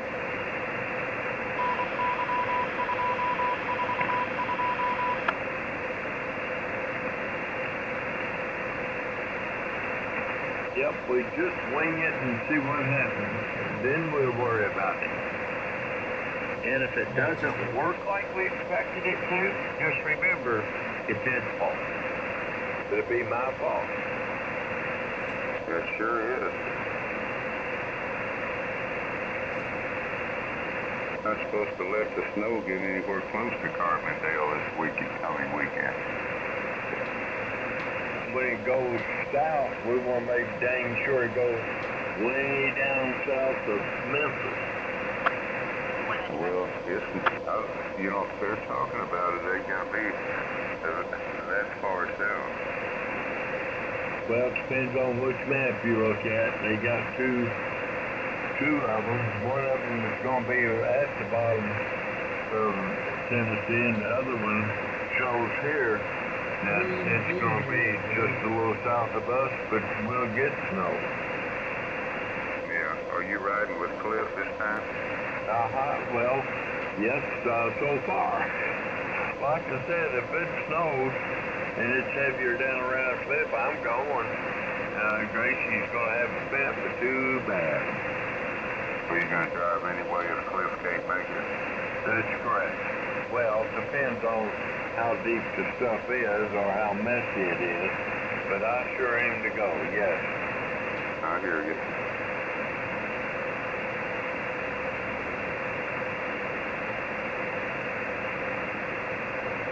Well, right now it's still a yes, I'm coming, but, you know, I'm not going to drive through a bunch of snow and ice in. No, I wouldn't. I wouldn't take that chance either. So, thank goodness you got enough sense for that.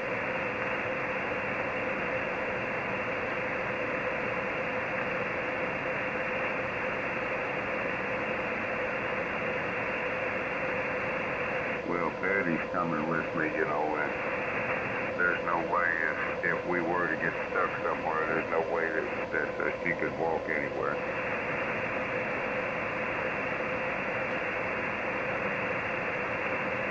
I might be able to walk a little ways before I collapse, but she can't walk hardly at all. Wow, okay. I mean, she can walk around the house and all like that, but as far as walking any distance, no. Well, that's kind of how I am. I even bring my scooter with me. Yeah, walk to the mailbox. Yeah, I get in the truck and drive to the mailbox. Car in the garage, punch the button, the door comes up, I go to the mailbox, I come back, punch the button again, the door comes up, I pull in the garage.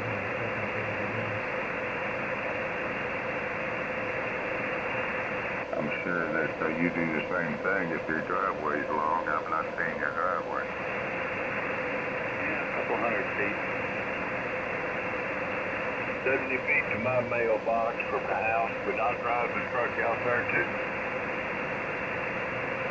You walk to your mailbox, Rick? No, I take the dog sled. Oh.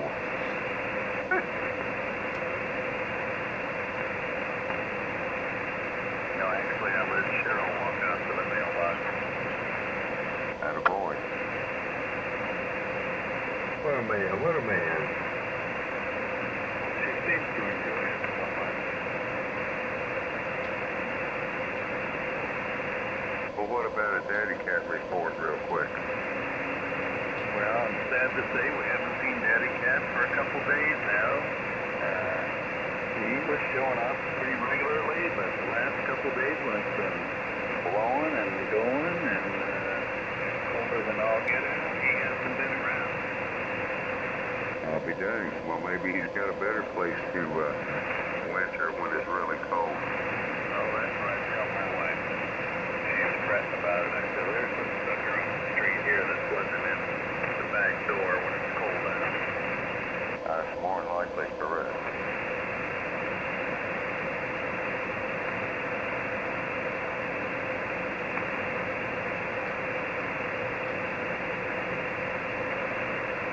Daddy cat's too smart to freeze to death. He's a big old boy, so he looks like he's taking all that food my wife's been getting stored up into a nice layer of fat under all that fur, so I don't think he's got a real problem there. I think he's got a lot of insulation. Yep, sounds like it.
to make a comment. This weather sucks. Yeah. I agree with you 100%.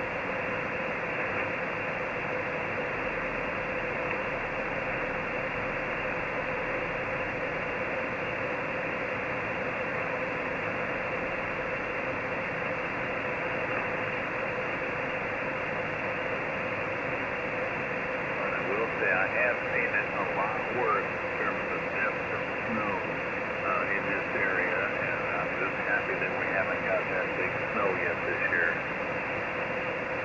Well, I've seen it colder than this here, and snow a lot deeper as well, but it sucks in too.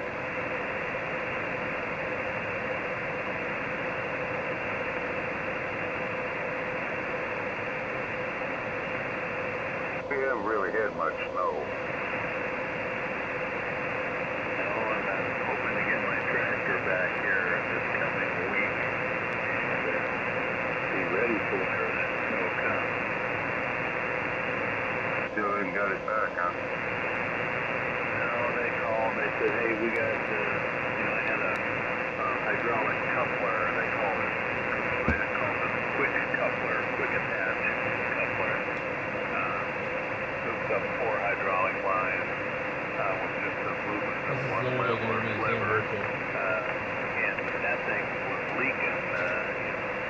So they said, yeah, we're gonna replace both the male and the female part of the mating, and it's gonna be like $600 or $700. I said, well, I heard they had a recall. And they said, well, did you buy the tractor from us? I said, I sure did.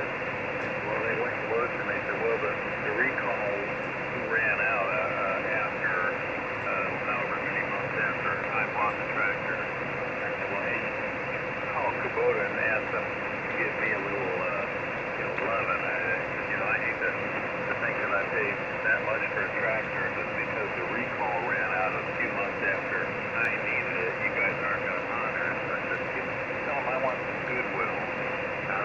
I haven't got an answer on that yet, but I may end up having to pay $700 for the pair of couplers. Well, that sucks, doesn't it?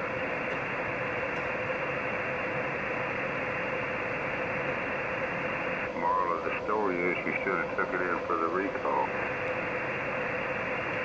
Well, it's been there every year for service, and you think, when I take my Ford truck in, they tell me, hey, you got an open recall on this or that, and they think it's their fault that there was a recall, and I had it in there paying hundreds of dollars to get my annual service bill on the tractor.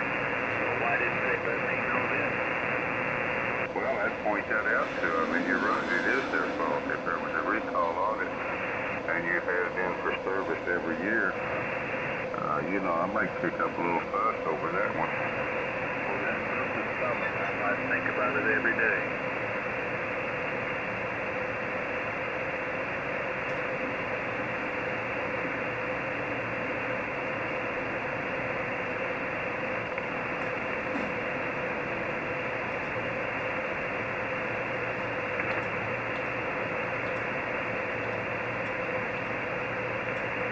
Well, I gotta go make a weather observation, and it's not gonna be pleasant. I'll be right back. In 4 SPB. Yeah, don't point me to the wind.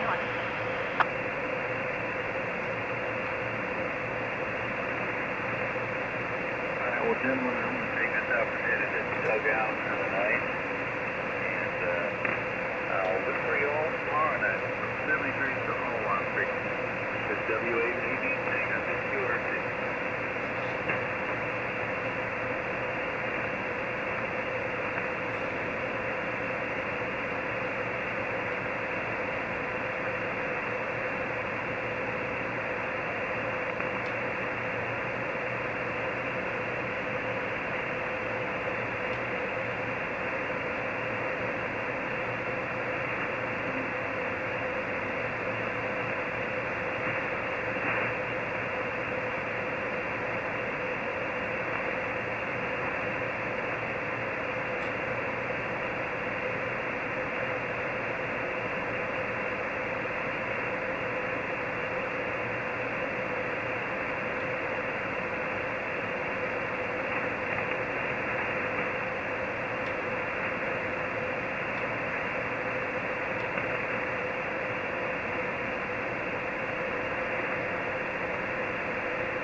Still listening. Good night. See you in 73 and 4SQB. All right, good. Well, have a good night, brother. Look for you tomorrow. Alrighty. Yep, I'm going forward plug too, guys. Have a great evening, and it's been fun. WB40 Jump. Good night, Ed. Yeah, I'll look for you tomorrow. Good night, guys. I'm following him out the door. 7-3. It's a pleasure. We'll probably catch you tomorrow. KC9QJE 7-3. All right. See you, too. Good night. Good night, Pete.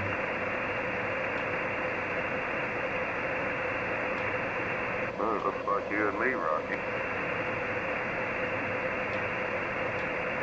Well, okay. I guess everybody found out then. I didn't know everybody was. Yeah. Y'all have a good night. Y'all still listening? Well, I don't think there's anyone else left.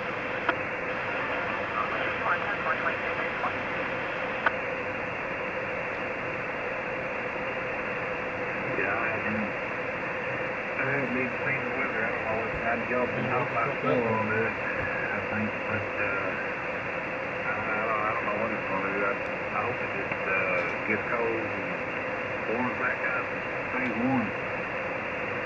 Well, it'd be nice if they do that, but it's supposed to be above freezing here Wednesday, but it's supposed to snow. And then Saturday, during the day is when it's supposed to be the snow, around here anyway, and out towards St. Louis. But down farther south of us, where you are, it's supposed to be a lot worse. I can't believe these guys are still talking on 160.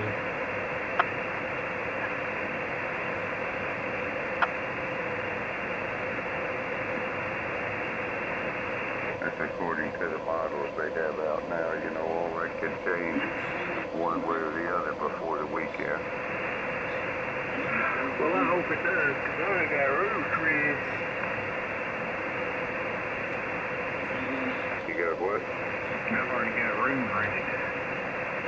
Yeah, well, I don't think it's going to get so bad you can't make it or anything like that. But, you're not as old and decrepit as some of us are. But I feel that ain't none of their thing. Yeah, I know it for sure. It's a little different when you get about 10 more years on you.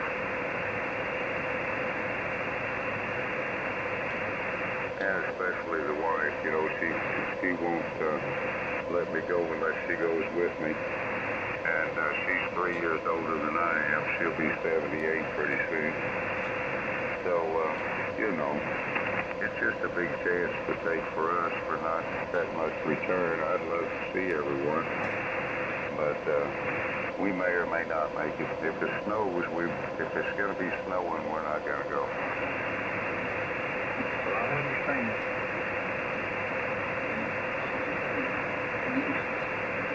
Now, I'm confident I could make it out there and back.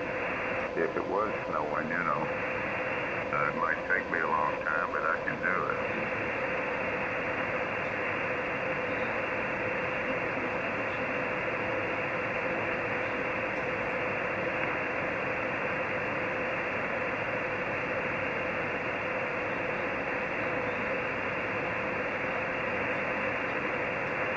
I was going to reserve rooms too, and I got to looking at the long-range weather forecast, and I told Patty, I said, well,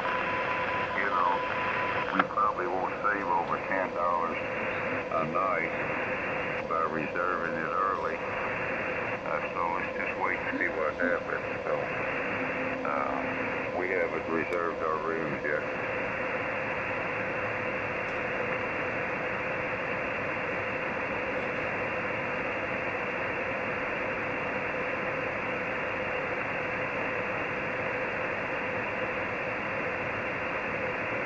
They may change the forecast to where there's no snow at all,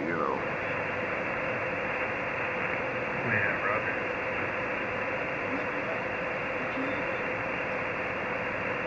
Am I reading this right? You're above Louisville.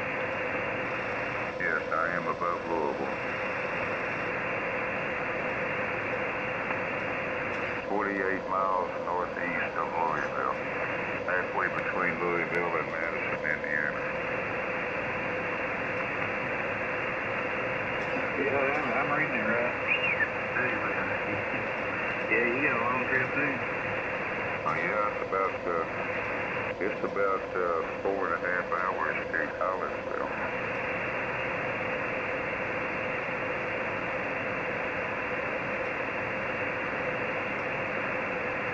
We're gonna get a hotel room in Mount Vernon, and I'll just ride in to Collinsville with Dave, and Patty will stay in the hotel until the ham fest is over, and then we'll go home.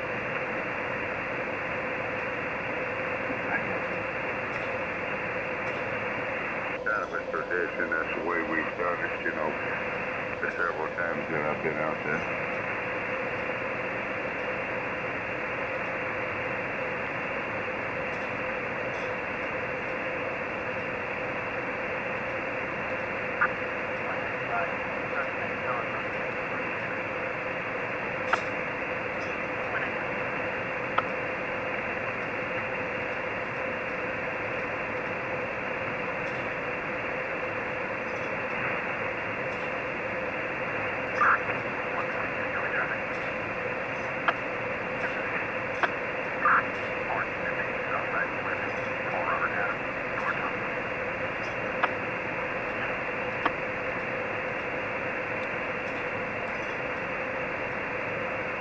How far are you from Fort Cave? Let me look at it.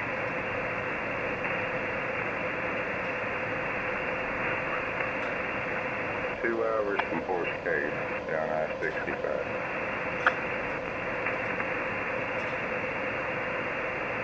Cave City.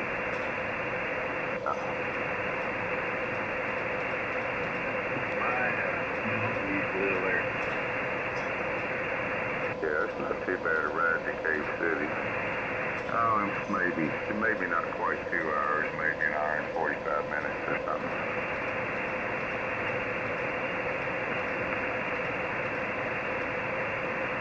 It takes me 45 minutes to get to Louisville, so whatever time it is to Louisville, you know, you gotta add 45 minutes to it.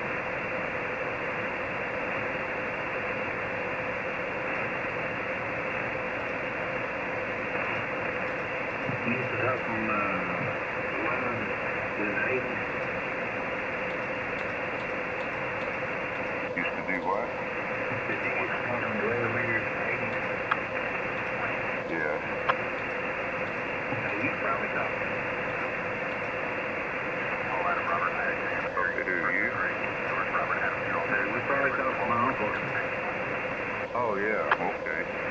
What's it? Was he a ham? What's his call? He wasn't a ham leader. You know, I don't know what his handle was on 11 meters. Oh, yeah, well, if he was on 11 meters back in the 70s, I probably have talked to him. Oh, yeah. Yep. Probably the 80s, more like it. Yeah, well, maybe early 80s. I got my ham kicking in 88, but I still talked to him on CB after that even. But back then I lived a little bit south of Louisville, so wasn't that far at all from Horse Cave. Yeah, you probably talked to him.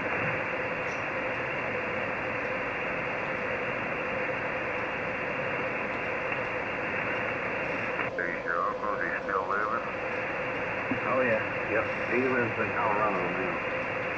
Oh, okay.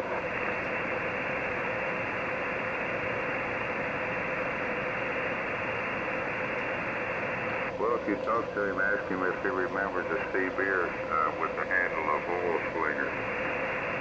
Okay. That'd be me.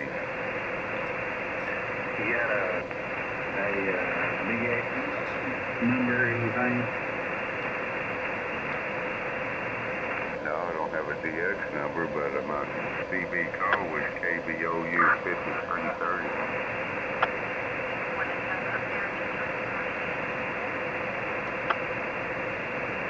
Let's see what I got. Chris.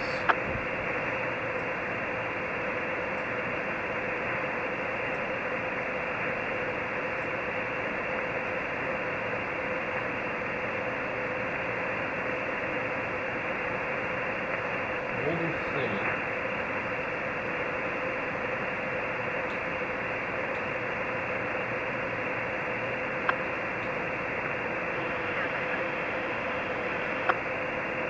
Had a set of 5-element beams on a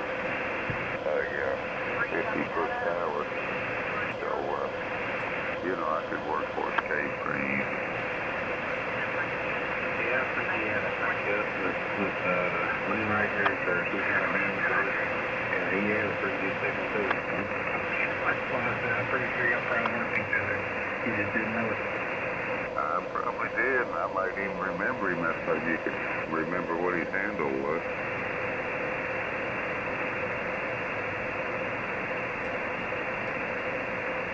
Alright, let's see. We'll save the game.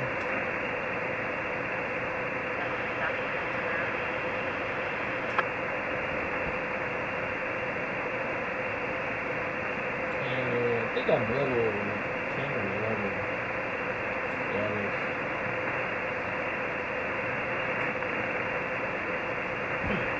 Level 11.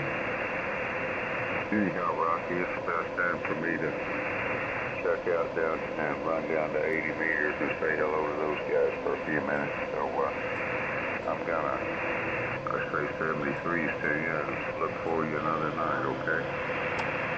Okay, yep, yeah, you have yourself a good night there, and I'll catch you later. Good talking to you. KN4 GVD. All right, KN4 GVD and 4 SQB. Okay.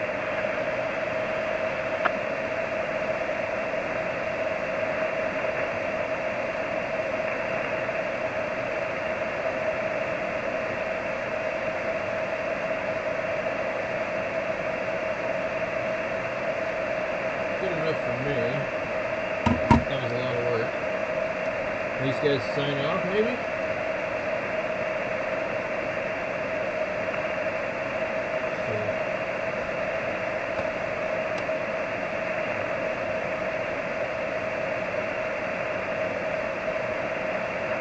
That's a bummer. That was a lot of activity for 160. Still shows a bunch of FT8, but I don't see it on here. But yeah, right here.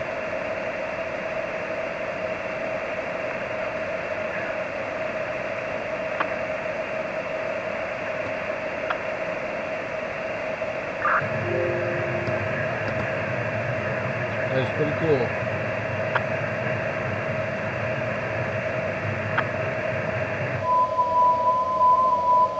Yep.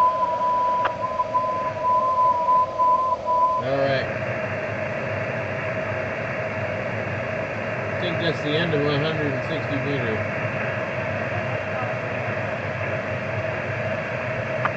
We can still check 80. We got on 80.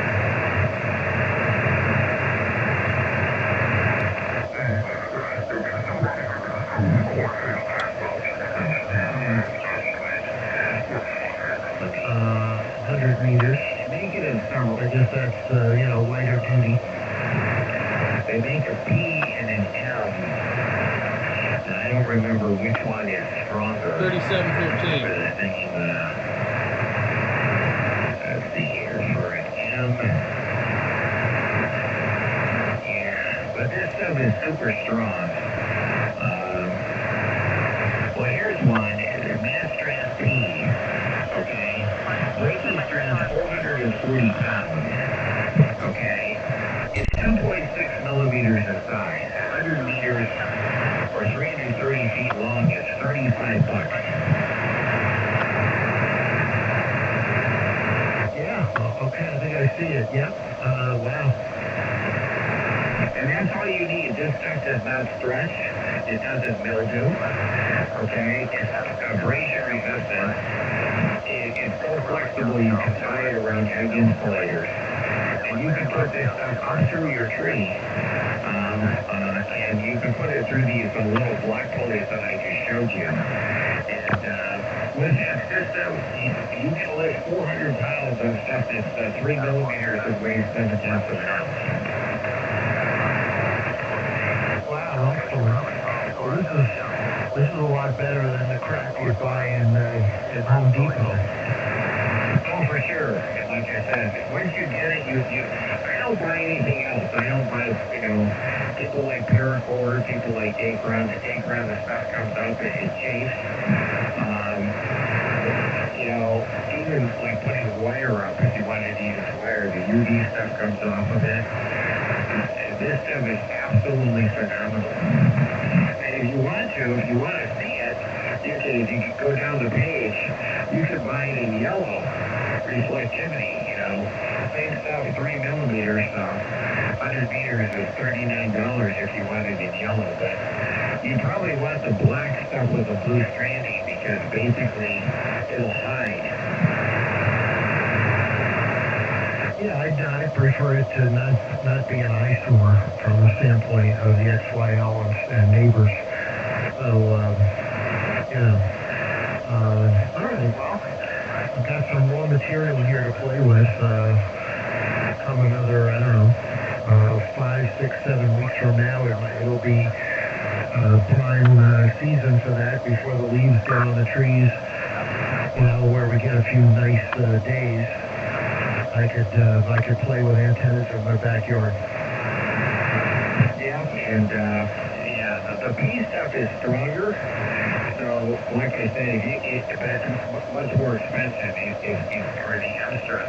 So the M stuff is stronger. So that's where, if you go to the 4 millimeter M mass strand head, which is essentially 5/32 of an inch, that stuff, like you saw, has a breaking strength of 1,980 pounds at 4 millimeters diameter.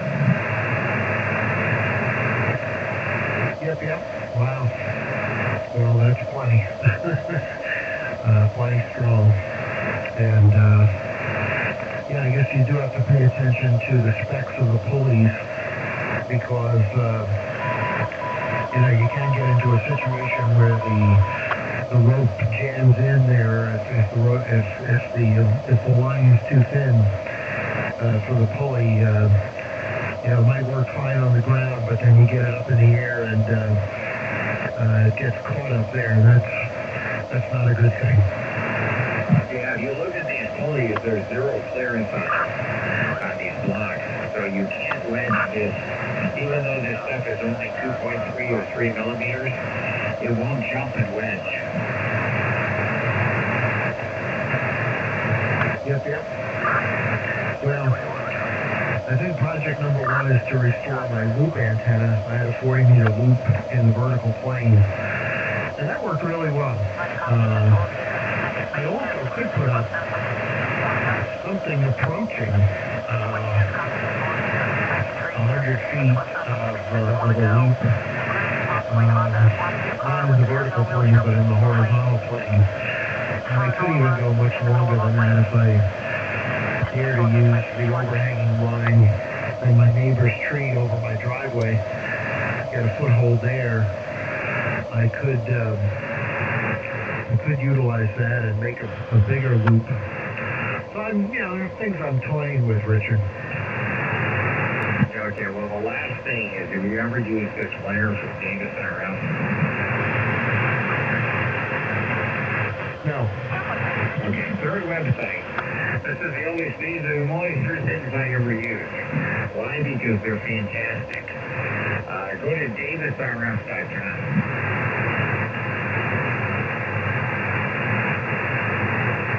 Okay, I'm there. Okay, now go down to where it's got antenna wire, and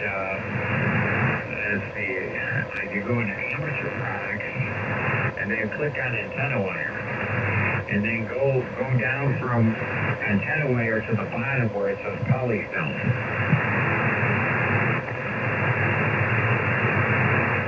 Yep, polystone, okay. Okay, this stuff is a multi-stranded copper-coated steel. It has a high-quality UV-resistant polyethylene coating on it, which is just super slick. When I say super slick, this is what I do. This is what my 540-foot, 160-meter horizontal loop is up with. And the only fixed point on the loop is basically at the tower where it's fed.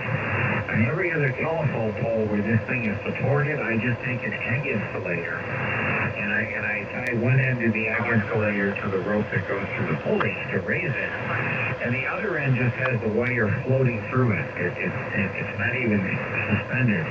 So if it moves in the wind, it just kind of skates over this insulation, and it's strong enough that if you have a ceramic insulator, it's just going to skate. It's not going to chew into it. But unlike regular copper weld, which you know is so hard that you can't even, it's hard to turn it without kinking, this stuff is so flexible that even in the greatest diameter, the number 13, you can tie it right through the holes of an egg insulator and wrap it around and make knots. So, when it comes in 3 strengths, the number 13 is good for, on the table, what is it here? 370 pounds of braking strength. The number 18, which I've used, it's almost invisible, is 117 pounds of braking strength. And unlike copper, this won't stretch, and it won't flake off the top of the insulation either. Yeah, very cool. So is the 18, for example, is that the equivalent in diameter of 18 gauge wire? Yeah, it's the same thing. It's like an 18 gauge, copper wire that you would buy at the store. So that's really, really thin. Like I said, it would be basically invisible. Now, if you got a huge loop, the 540, I'd probably go with the number 13. It's a little bit bigger, but if you want to stay stealth, you can go with the number 18. Yep. Well, I'm using the 18 gauge stranded wire right now on the antenna I'm using at the moment. And it's been up for about 3 years. And, but I didn't deploy it with the idea of it being a long-term antenna. It just works so well. I just continue to use it. But when I put it out there, I expected it to just be a temporary experiment. Well, they'll last a while, but I can tell you my 160 meter loop has probably been up either with this QTH or the other QTH or with this stuff for probably 16 years. Yeah, excellent. Well, what I should do, is replace this is a fan dipole, and I should replace what I've got with something more permanent because I'm pretty happy with the performance. I do have one leg of this dipole going to that overhanging tree limb at the base of my driveway, courtesy of my neighbor's tree, and I threw a line over and around a limb. And then I've got, it's just a fishing line, 40-pound test, coming back into my backyard. So it's anything but a permanent installation. But that thing's been up a year now, and it's survived some pretty significant winds. But I really want to make it more permanent. But I do want to keep it pretty stealthy. Now, of course, monofilament fishing line is very, very stealthy, but also very impermanent. But it's not supporting any weight. It's just to bring the wire out there at the center conductor, or the balun, I should say, at the center of the antenna.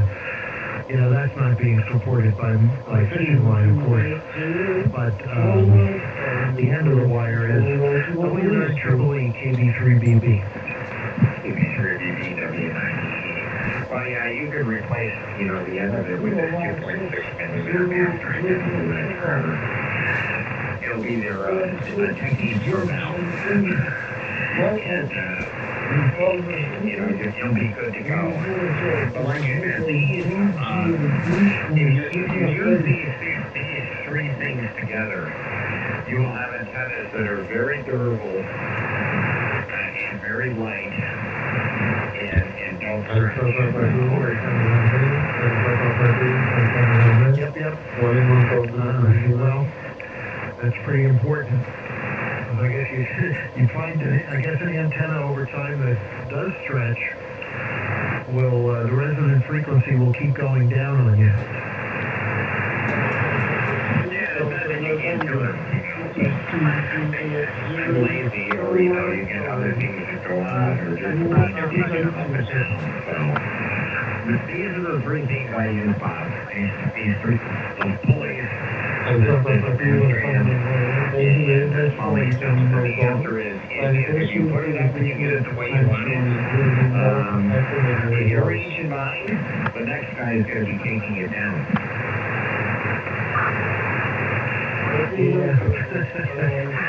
Reminds me of my uncle was diagnosed with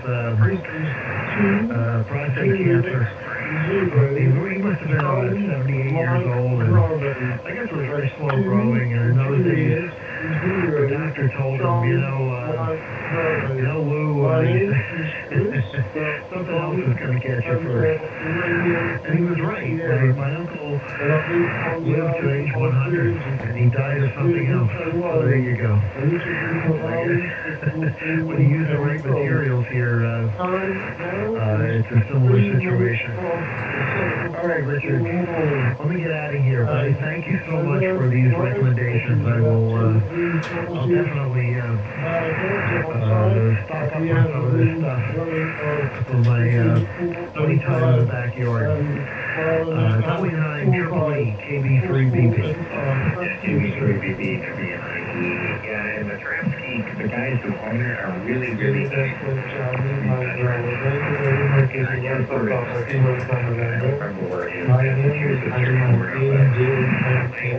I ordered these pulleys, and what happened was, I ordered like 5 of them, and for some reason, when I went to order them, they weren't there.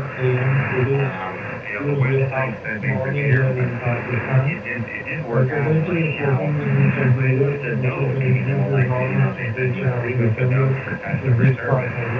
And I got to go back to one of the alternatives at a trade show in Florida. And he says, I probably got insurance of these in the warehouse.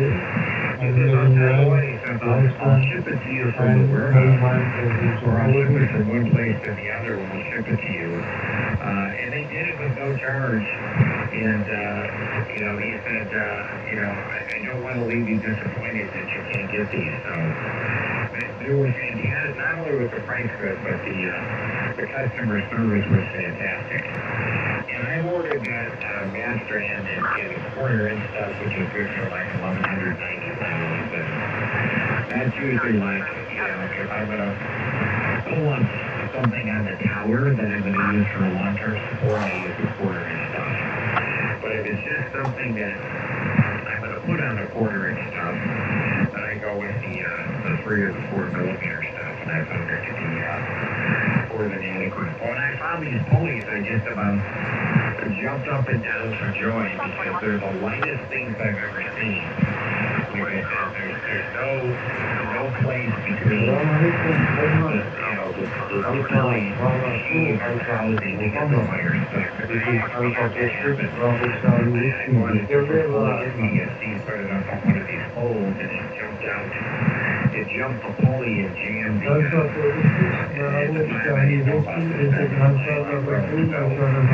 once the end-millimeter dipole is on an island road, and it comes about 60 feet off the pole, so it just comes off from the ground. But if I want to work it every time, I've got to drop the antenna to the ground to get to that because it's stuck. I can no longer use the pulley until I get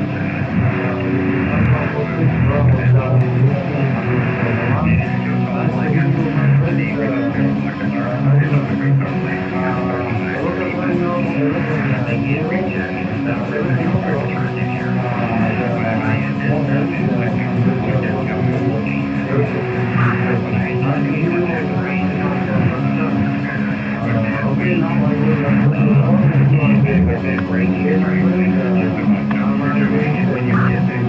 You honestly don't believe it. These pulleys they are smaller than your thumb. You know,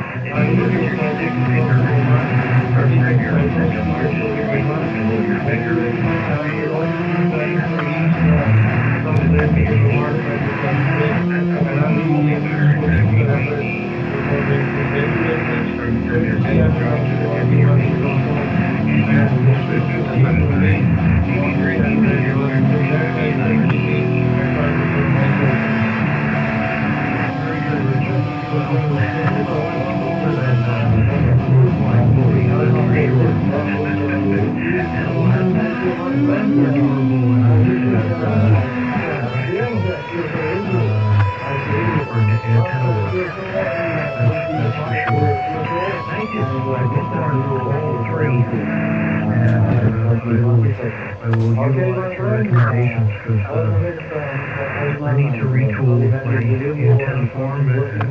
Before I expand it, I should reinforce what I've got.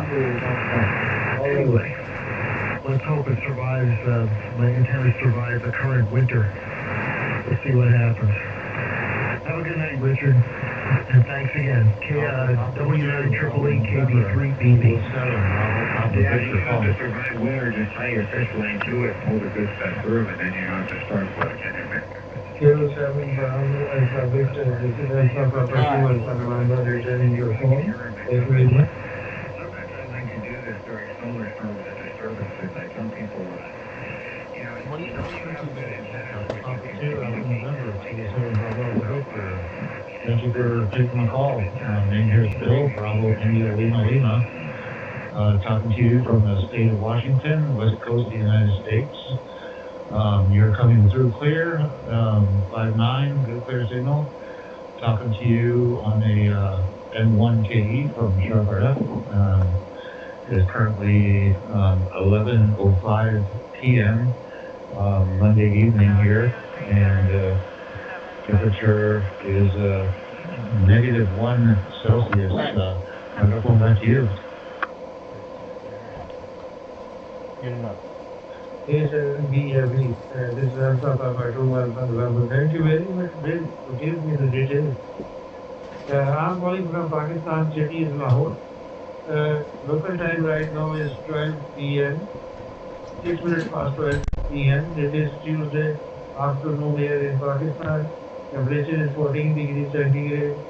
It's a bright sunny day, very clear sky and a bright sun here. This is the usual temperature used to be in this part of the year, in December in the city of Lahore. However, previous 2 weeks were very cold and very foggy. Temperature used to be in 4 degrees centigrade. You are also coming there loud and clear, and I can register you very clearly. Thank you very much for giving me call.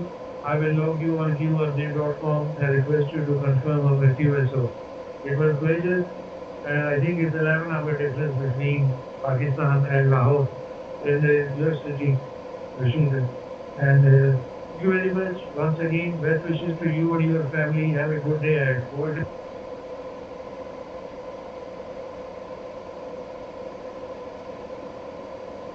Roger, thank you very much.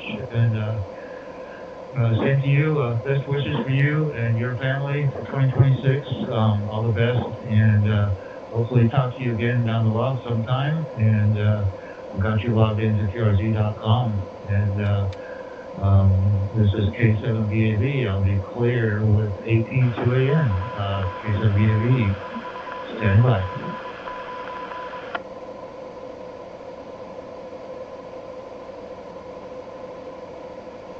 Papa 2 Alpha November, Zulu Sierra 6 Radio Alpha Yankee.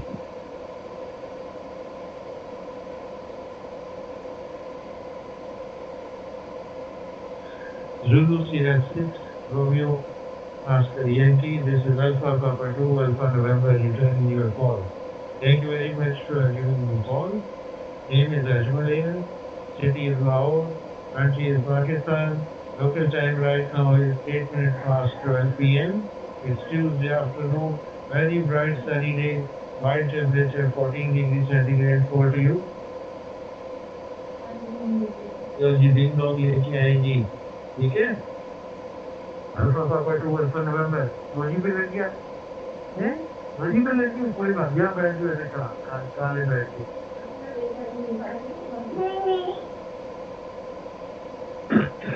Yeah, the weather here is a little bit cloudy, but it's warm enough. It's 18 degrees around, which we only at 9 o'clock in the morning.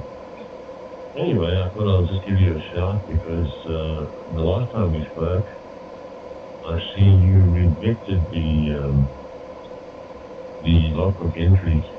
I don't know why, but anyway, maybe this time we'll get it logged. But we haven't heard you for a while, so Happy New Year from this gentleman as well. Alpha Papa 2, Alpha November, ZS6RA1. That is YAVAPI. Alpha Papa 2 Alpha November. Thank you very much for the nice wishes and the best wishes to you and your family also for the coming year 2026. I hope that you and your family have enjoyed your Christmas holidays very well. Thank you very much. Definitely I will confirm with you and so on q10.com. Till that time we meet again 73 and final from my side. Well, have a good one, mate, and we'll see you further down. I won't hold you long because there's not many people from Pakistan on the radio, so I think you're going to be busy. So 73 for now.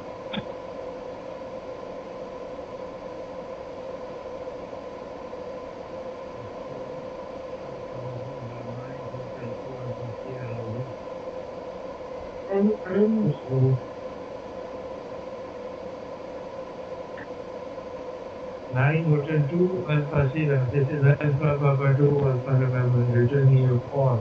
Over to you.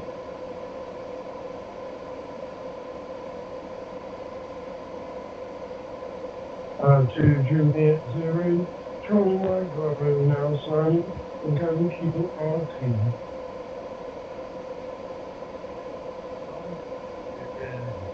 My passport is mobile at the moment. No problems. You come loud and clear here to North Island. Thank you very much for you answer my call. This is my first contact with DMR in Pakistan. So I will put you on qrz.com yourself. 902 Alpha Sierra. This is Alpha Papa 2 Alpha November. Thank you very much. Other contacts are really equally excited to listen. That is your first contact. And certainly I will confirm over our conversation on q10.com. I'm using Anytone 878 connected to my MMDVM hotspot, and you are reaching here loud and clear. This is the marvelous technology we are using, digital technology. It gives us a contact with effortlessly anyhow. Thank you very much. And soon we will come again on channel 91 to talk to each other. Till that time, so long, because the busy channel, we shall not hold it for a longer time. Once again, best wishes to you and your family. Have a very good year ahead, 26, to you and your family. Thank you very much. 73 and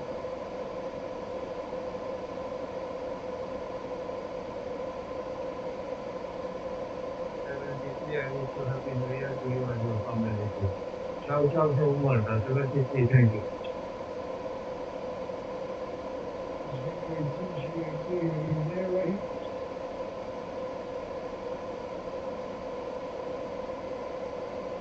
Alfred, ZS6RAY. Hope you're doing well.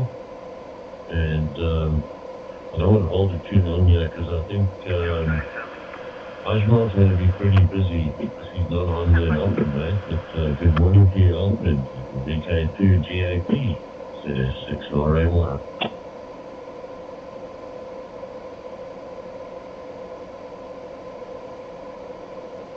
Thanks, Ray.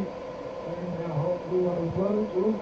We're just looking for what's his name, VK2, and he's going to try and fix my radio. VK2 NRG. That's his call anyway. And how's the radio performing? How's it getting out, right? What is it? I can't remember now. That's what happens, you see. Anyway, you know your name like I know mine. So, Ray, how was the radio performing?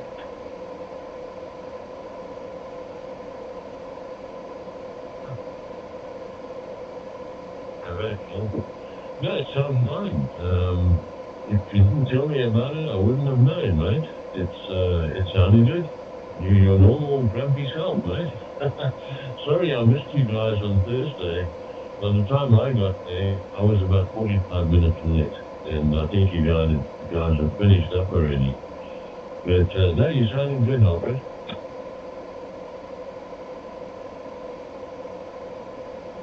Okay, thanks, Ray. I was wondering, because this is the radio I'm using, of course, is the rest of this, but the other one is the 7800, and I can't get it working, because there's too many figures, too many of this, and too many of that. And I don't know what's going on with it, right? I'll say 73, so I'll go and see if I can catch up with me. And we'll catch up with you anytime, anyway. It's good to hear you, mate. VK2NRG is, if you're new, this is VK2GAP. Go ahead.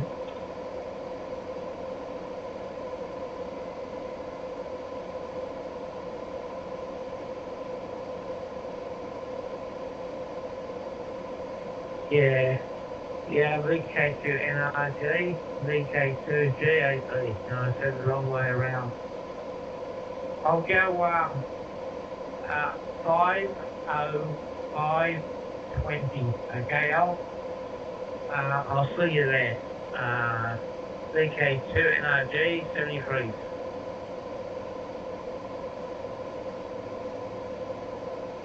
Okay, Ray, I'll see you up there. And thanks, Ray. Maybe it's got him out of the woodwork, I'd say. Anyway, good to hear you, Ray. I'll catch you there. This is VK2GAP signing, and we're QS flying to 50520. Cheers, man. Getting confused with all the rays around here. 73 old, said it's 6RAY. Just listening.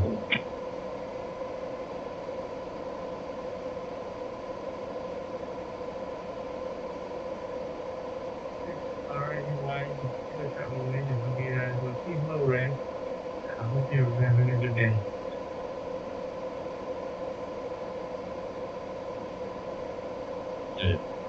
How are you going? When did I hear you? It's been a little while, I think. Go on what is going on here this morning? Everything is in slow motion mode, Conrad. Yeah, not doing too bad. Yeah, I see we just hooked up, I don't know, maybe about a week ago, I think. But good to hear you in there, mate. And hope everything is going well with you. Let me just have a look at something here. Okay, no, I got that right. Okay, Conrad, back to you, mate. KC9, NUW, ZS6RAY.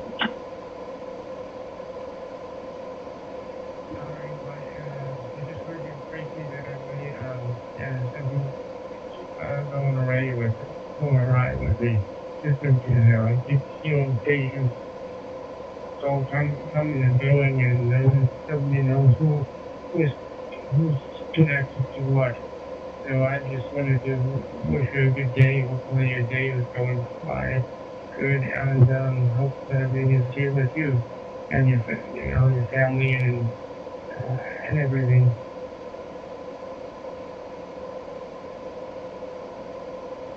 Sometimes it gets a little crazy, and you never know who's talking. You hear one person and you hear someone else answer someone else, but they just arrived out of the sky. But anyway, yeah, it gets a little crazy. I'm gonna be cooked now. But I'm gonna log you into your RZ. It's always handy to know when last video stuff there. Having a look. Last time was the 13th of this month. So you're in the log again. Take care. Until the next time. I'm going to be quiet because our friend in Pakistan is up there. And, you know, I want to give him some time because he's not on that often. And lots of people would like to work 8 to 2 a.m. So I'm going to be on the quiet side. KC9 NUW is 6RAY. Alright,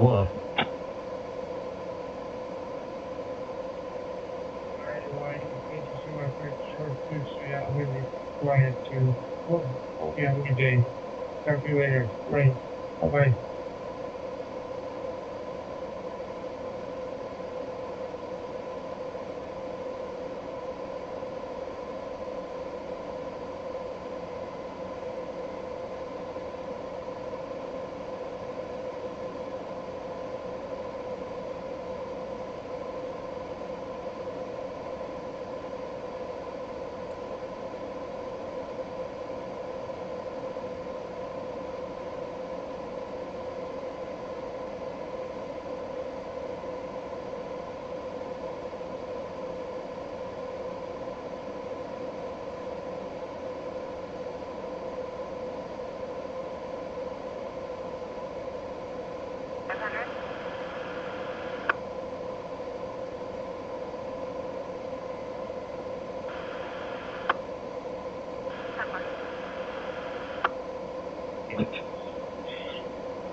Kilo.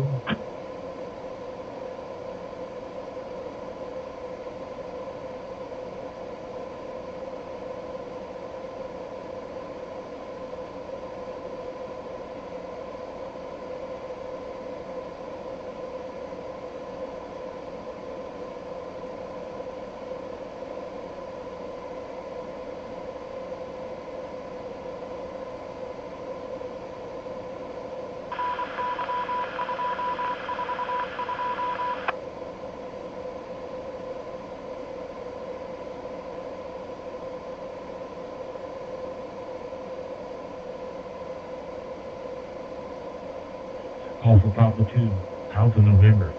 This is Kilo Quebec 4, India Charlie Romeo. Do you copy?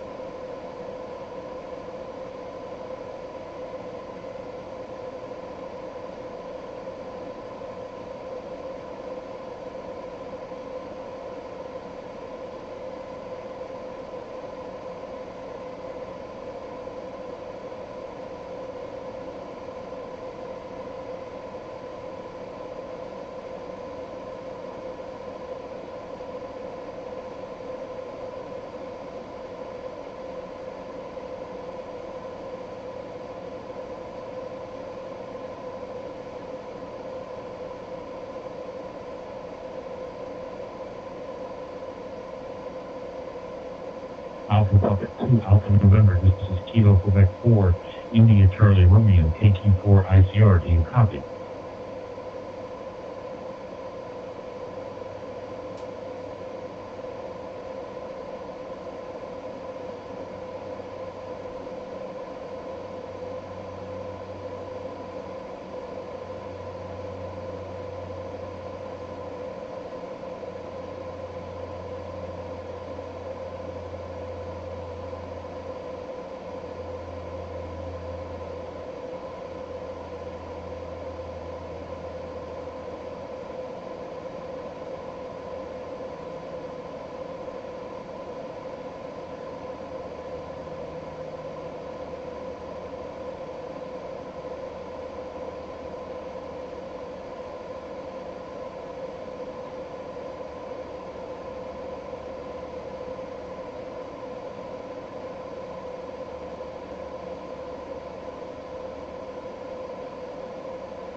fair. How can it be fair on the band that's not open?